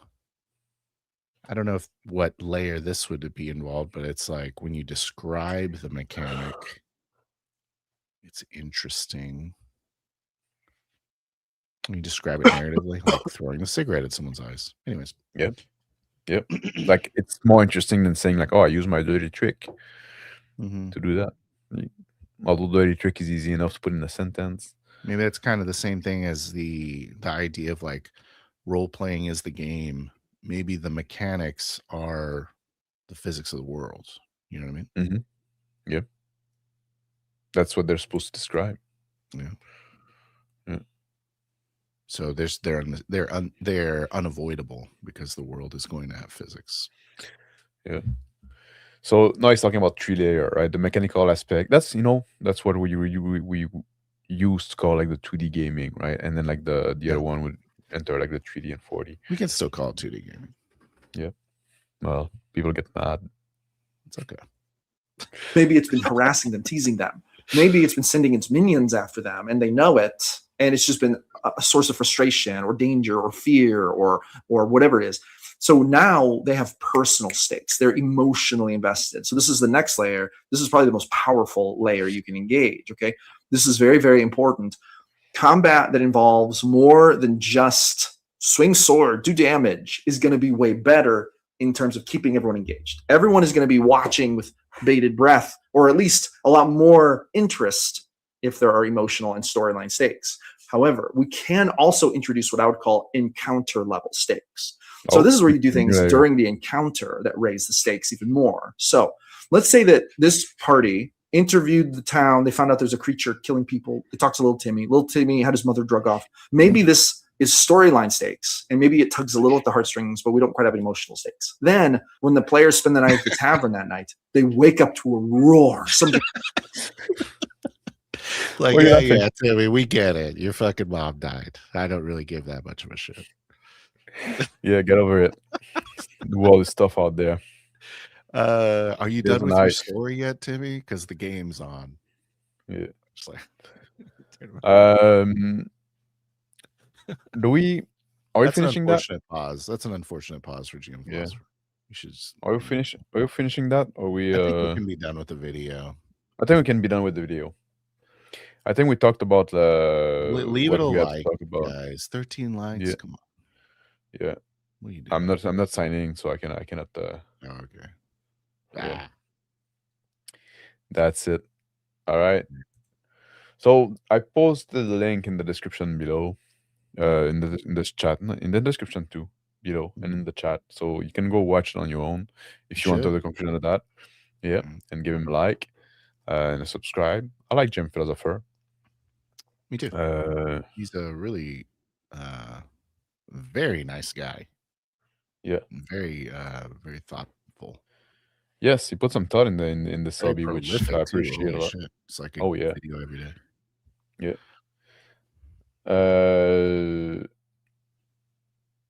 And I think he's not wrong on that the game is going to be more interesting, but I think he's missing like the core of the issue, right? Like I think like before trying to bring solution to the problem, you should address the root cause of the problem, which is role playing. The role playing, like people not role playing, taking turns, taking too long, and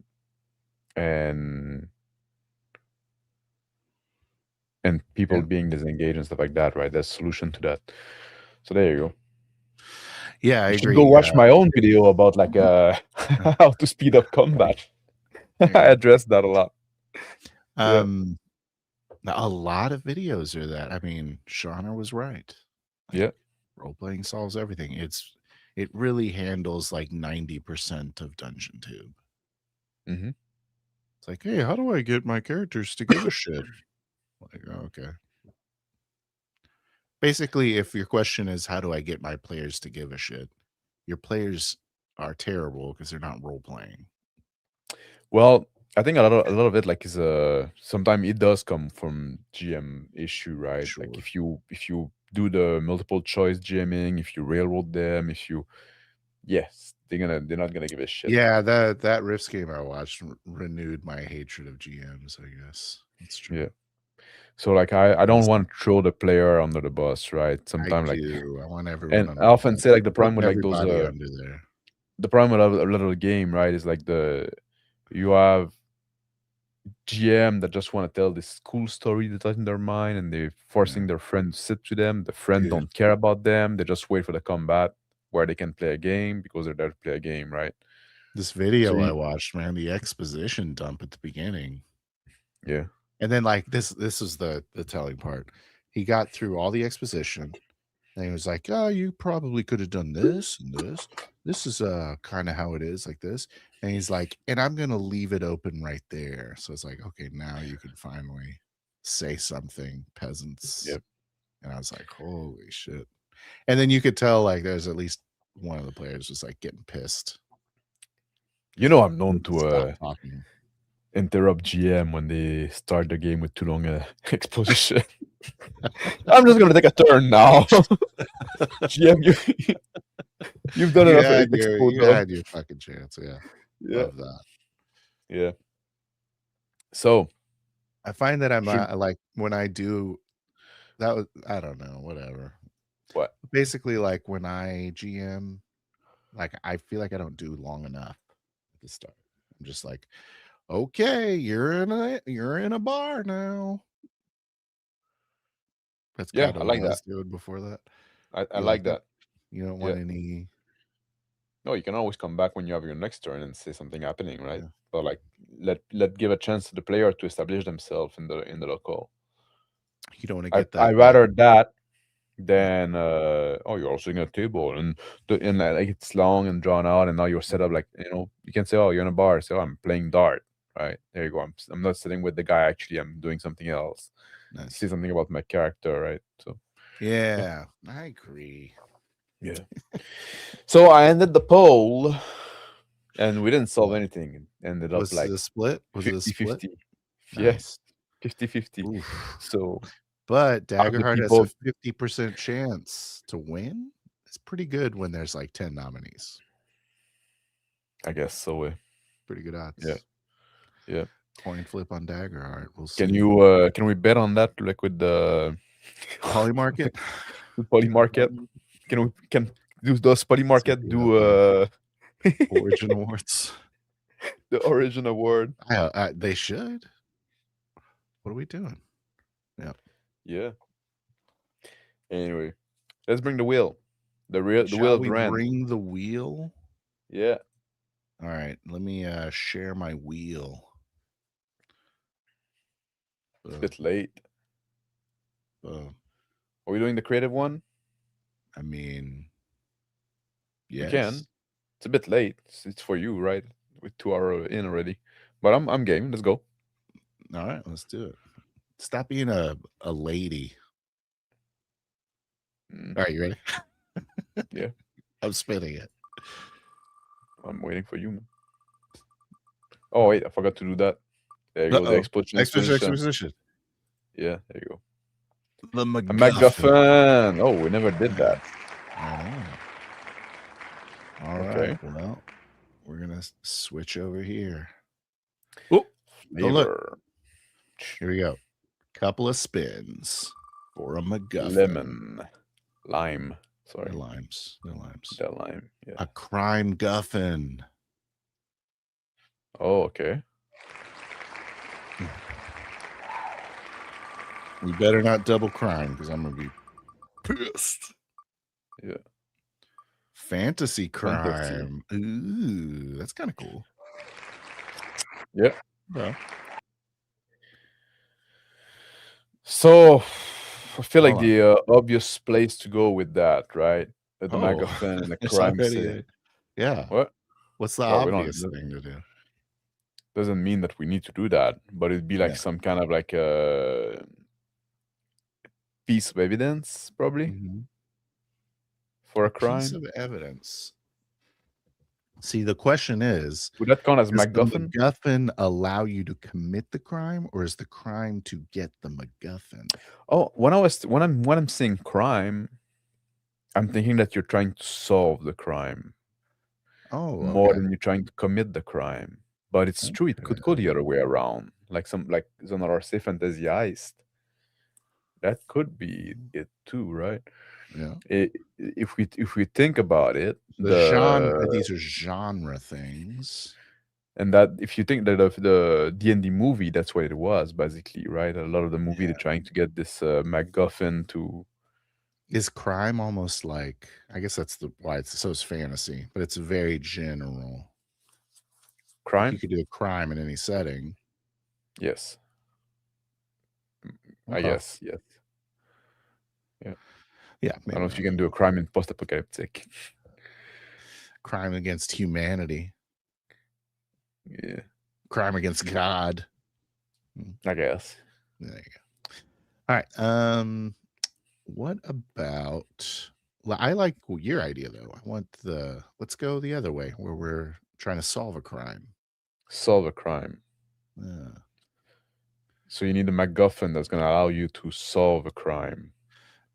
Or is the crime to get the MacGuffin, but then it like just opens up to everything? Yeah. Yeah. So if we go with the, you got to have a reason to have what do you need to satisfy this creative exercise? You have to have a reason to have the MacGuffin. The MacGuffin has to solve something. If the only thing that can solve it. If we say that you need a MacGuffin to solve the crime, right? Mm-hmm. There's probably something like you already have a suspect, but you don't have any proof, right? You might have like, I'm thinking about like the Jack the Ripper kind of story, right? You know about that? I've heard about Jack the Ripper. Yeah. You heard about Jack the Ripper, right? Yeah, he's some kind of killer or something, right? Yes, but turned out that like a few year, like in recent time, just a few years ago, right? They finally figured out who Jack the Ripper was. Yeah. And it turned out that it was their first suspect. But they didn't have enough proof to prosecute him, right? They had a witness. On vibes. Yeah, they had a witness, but like when the witness learned that the suspect was Jewish and the witness was Jewish too, he refused to testify. But they had like some kind of blood or DNA kind of thing. But back in the days, they couldn't analyze it. So, but now, like with recent like forensic science, they did, and yes, it was the guy that thought it was. There you go. So that could be like some kind of MacGuffin. Maybe you have like some kind of like a blood sample, blood or saliva, and now you can okay, you can have like some magical artifact because it's fantasy that could match the two. Is that too grounded?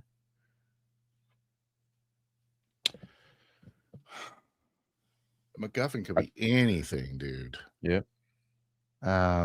It's not grounded, but we could make it more fantasy, like by, for instance, maybe you are going to cast a spell in order to track down or do something to this blood or hair or something.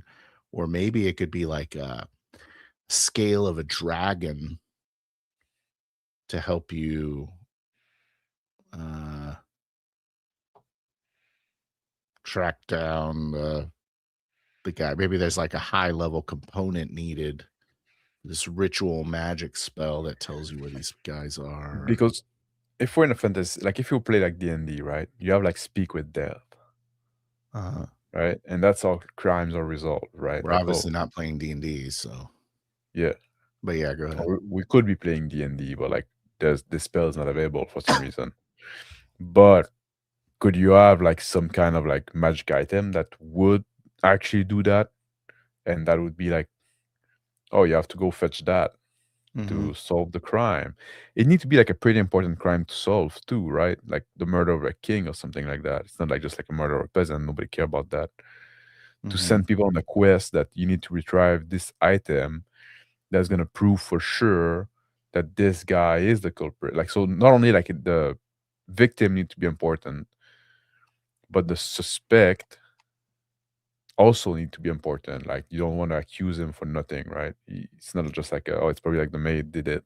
Oh, Let's yeah, just because fucking it's kill like her. royalty. You suspect like a Yeah. royal, Yeah, a member of the royal family, yeah, and you have to have absolute proof. yeah. So maybe the crime is to get a sample of this like prince's blood so that you can then solve the crime. It's a crime to solve a crime. I went both ways with it. Something like that. You need, yeah. Maybe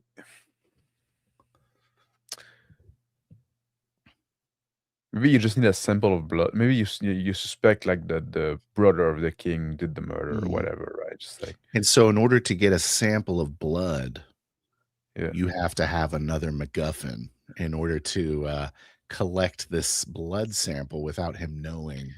No, what about that, That right? was like device. You need a blood sample. Mhm. It doesn't have to be fresh though. For some reason, you have something that can No, compare no, to of blood. course. Dry And blood. yeah, yeah. So you have to go fetch the sword, a sword of an enemy baron that years ago in battle hurt, injured the suspect, which is like the brother of the Okay. king, right? And he kept the sword with the stain of blood as a prize.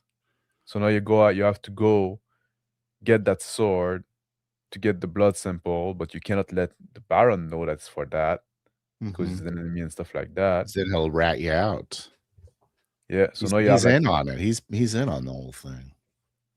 maybe, but now you have kind of like the crime of the heist that you have to steal that Mhm. sword, but it's to solve another crime, the murder of the king. I got Is that a something. cool concept? I'm gonna throw it at you. I like where you're Yeah. going, but I wanna elevate it a little bit. Has to be fresh blood. The MacGuffin is a sort of dueling sword. Has like blood drinker sort of properties to it. So you have to like challenge the prince to a duel at some like tournament or something, and then like get first blood in order for you to solve the crime. Is that an option? I don't know. Yeah, it could be an Yeah. option. I like both of those though. I like yours too, because I like the idea of stealing to solve a crime. I like that. Yeah. I think that's a good seed for adventure, right? Mm-hmm. You just need like a reason that like dry blood would work, right? And then like some way to compare like the two. Yeah, And so because yeah, it's the Baron's like ancient sword. Like his lineage has held on to the sword for a long time. So it's like put away in some trophy room. You gotta break in to get it. well, it's not that ancient if you use that to strike I the don't mean ancient. brother I of the just mean king. like passed down. Yeah, Oh yeah, the heirloom, yeah, yeah, heirloom. Yeah, yeah. could be ancient. But Maybe it has a yeah. magical lock on it that you need another MacGuffin to then break that lock. And Or then you can maybe get the other maybe you MacGuffin. need It's another just a MacGuffin to chain of compare the MacGuffin. two blood. Yeah. Yeah. So many MacGuffins in this story. Maybe you do have a sword, like a blood drinker sword that is like sentient and that can tell you like by taste if it's the same. Yeah. Yeah. Or like some kind of like lizard Mm-hmm. that you can talk to that can taste the blood and say, yeah, it's the same. Ooh, the what if same- you have it's a the same person. lizard and you gotta sneak the lizard into the Oh. castle and let it go into the prince's Treasure room, yeah. Prince's To taste bedroom. the blood, yeah. and then That's it, an like, option. sneaks in, and Either then, we steal the sword or we bring the lizard to it. yeah, And it's a big fucking big ass lizard. it's like a big Gila monster. Yeah. It's like, fuck my whole foot. Like, all right, let's test it. Like, wasn't him. Like, oh. Sorry about the Yeah. foot. But we have healing like that. magic. We'll be all right. Yeah. Yeah, it's fantasy, right? Yeah, it's fine. It's fine. Yeah. I guess So we is that what we're did. doing? There's like a sentient, like, so now we have multiple MacGuffin. There's a sentient There's a lot lizard of that can taste blood. Yeah. Okay. So we could do sentient sword, blood drinking sword.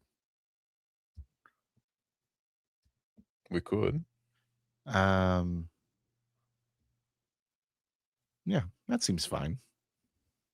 But now, like, it become like a more like provoking the suspect in duel, right? Or like, then you have to draw the blood yourself. Well, you got to find the sword.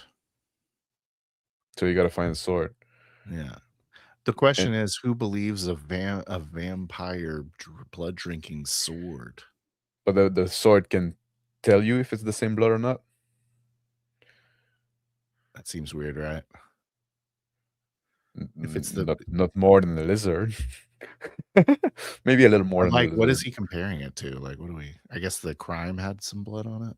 Yeah, the when the king was attacked and killed, he managed to defend himself a bit and injured.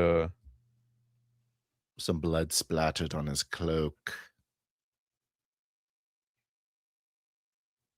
Yeah, nailed it. Not super pleased with it, but no, it's okay. I think it solves the wheel. Right? Wait, I think there's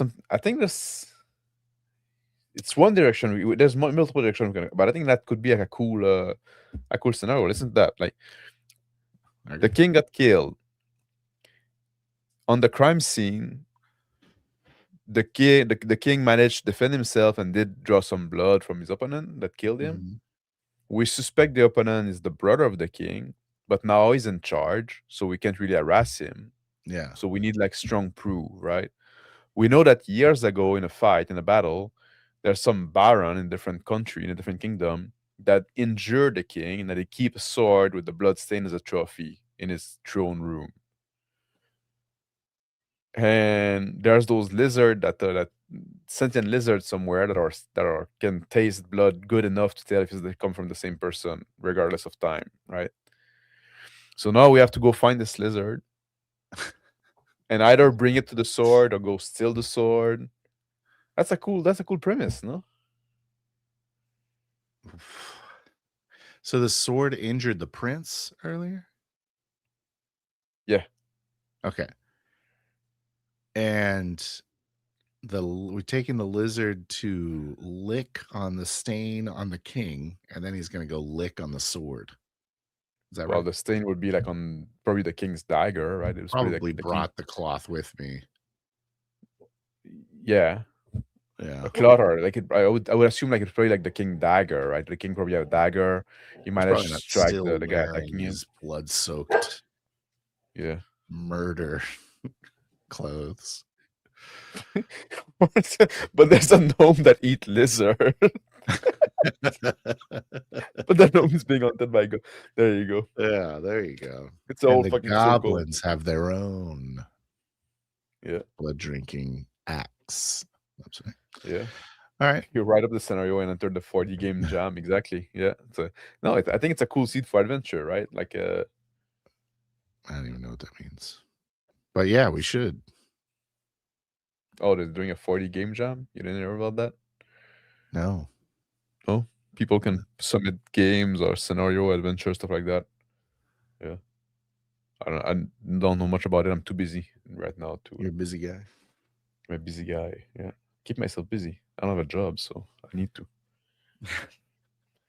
I need to Yeah. be too busy for everything. Exactly. I don't know where would fit employment in my schedule. You're I think very we busy. nailed it. To be honest, I know Nailed we it. could have went with something else, but I think that's pretty cool. There's two MacGuffin for the price of one: the lizard that can taste blood, At least and two. the At least bloodstained two. sword. The blood on the king's shirt that I'm carrying around. That's also a necessary MacGuffin. Yeah. So What would be it's probably at the least king's 4 dagger. What would be a MacGuffins. shirt? Huh?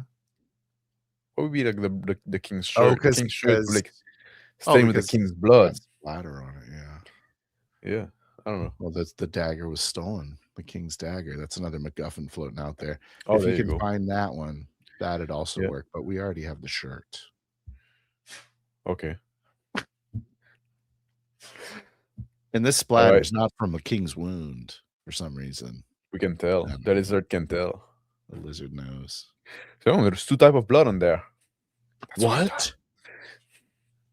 Someone get me a vampire sword. No, you're making Quick. it silly. Yeah. All right. Good job. Let's do the rant. I'm getting yelled at. All right, let's rant it. Yeah. Boot, doo, doo, doo, doo. And spin it.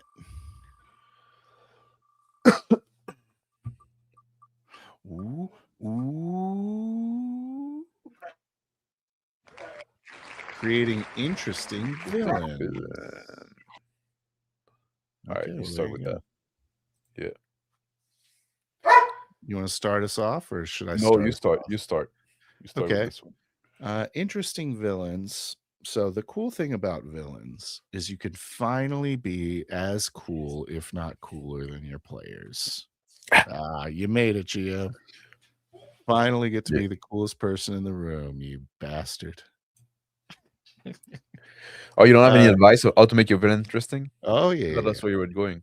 Nah, I was just congratulating. This is when the GM gets to be cool. Yeah. So, when an interesting thing for you to do with your villains is to, I don't know, what's interesting about villains?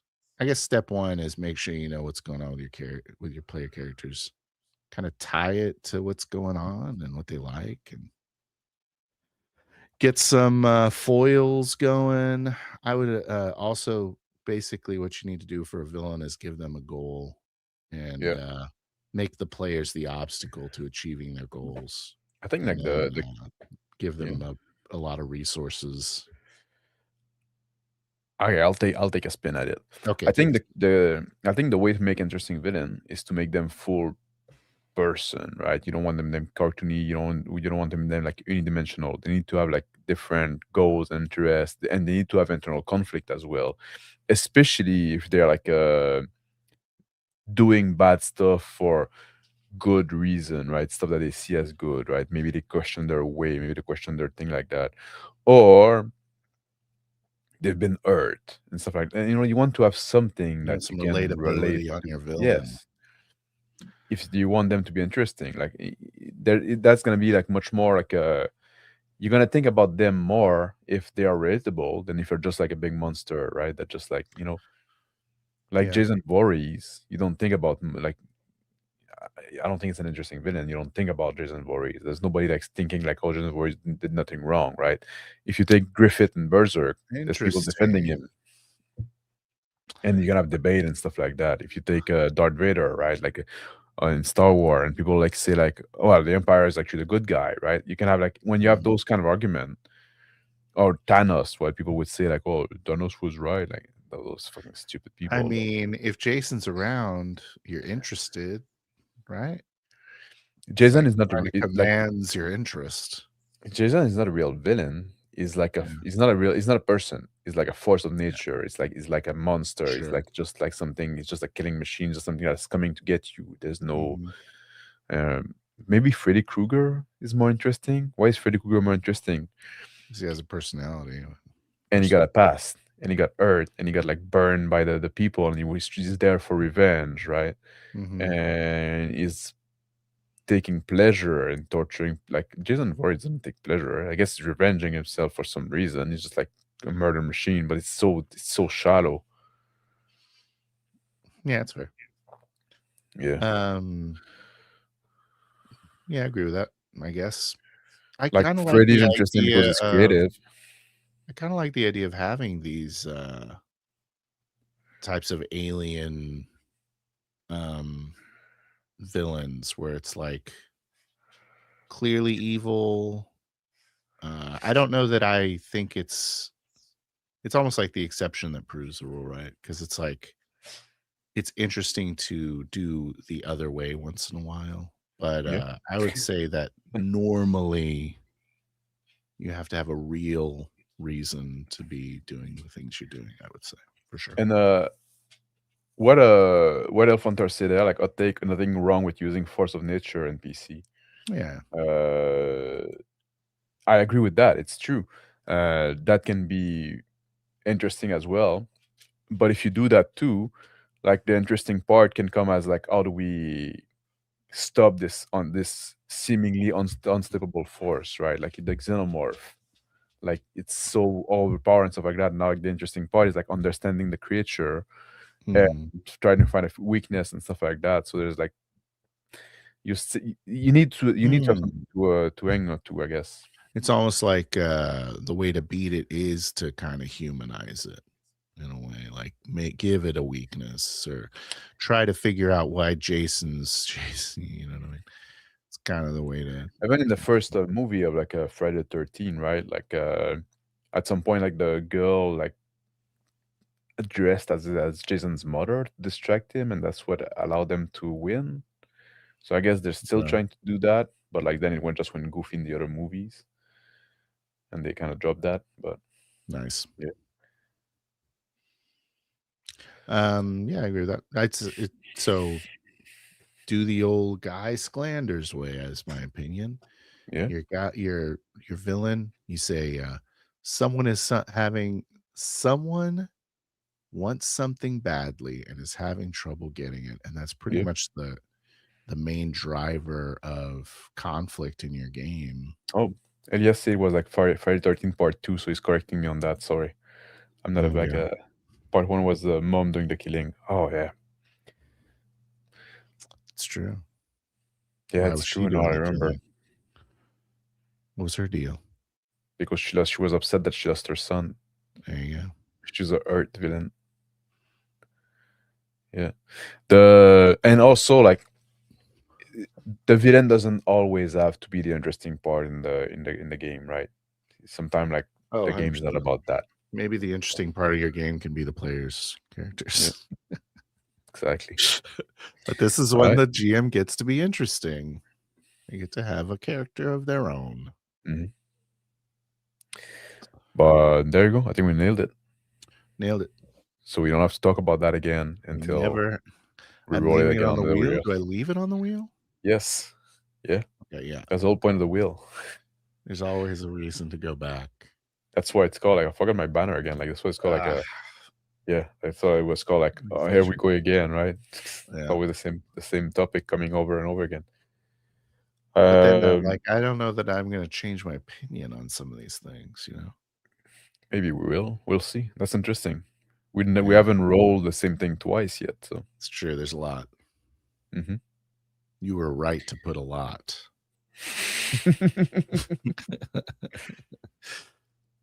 All right. So that's it, I guess. Yeah. Well, I got one more question for you though, Max. Yeah. Did you have fun? I did. Did you have fun? I did. Thank you. Yeah. And I hope you people have had fun too in chat. Yeah. And thank you for watching, for joining us live. Thank you for people gonna watch on the replay. I'm sorry we did like 2 shows in a row where it's like a video reaction. I'll be frank with you guys. Getting guests on is hard. I've tried. I've sent message to people. I get no reply. It's become annoying, right? At some point, like I'm not a begging type. So, and the whole point of this show at first was to reach out to people from outside our usual circle, right? Breaking out of the echo chamber. I'm doing now like a bit of a behind the curtain kind of thing, I guess. You did one at the start. Now I'm doing one at the Showing end. off your sausage. Yeah. So yeah, the goal of the show was to reach out to people that are outside of circle. That I said what I had to say about the about this hobby. I like the video out there. You can go watch if you want to have my view on the hobby, my philosophy. Now I wanted to discuss with other people about their philosophy and try to dig deeper because sometimes they're gonna put GM advice video out there. I'm gonna do product reviews stuff like that, but I want to dig deeper into what they actually believe and why they believe it. Right? I have some question. But it's hard. People don't want to talk to people outside of their circle. It's unfortunate, but it's where we are now. Well, I like talking to you, Max. I like that too.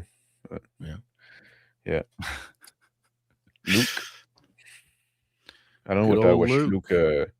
I know which Luke you like. Luke Art from DM's Lair, or Luke Gygax. I could finally ask him if it's a play on words to mean GM Slayer. Oh, yeah.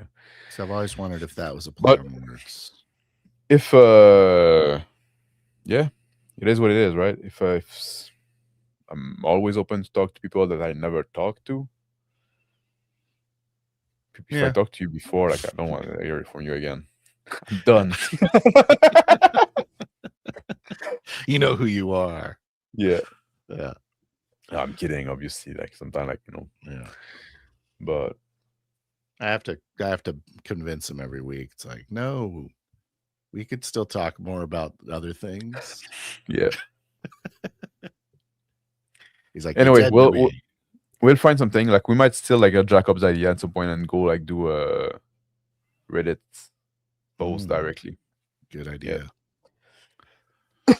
Take care, guys. I'm ending the stream now. God bless. Take care. Bye.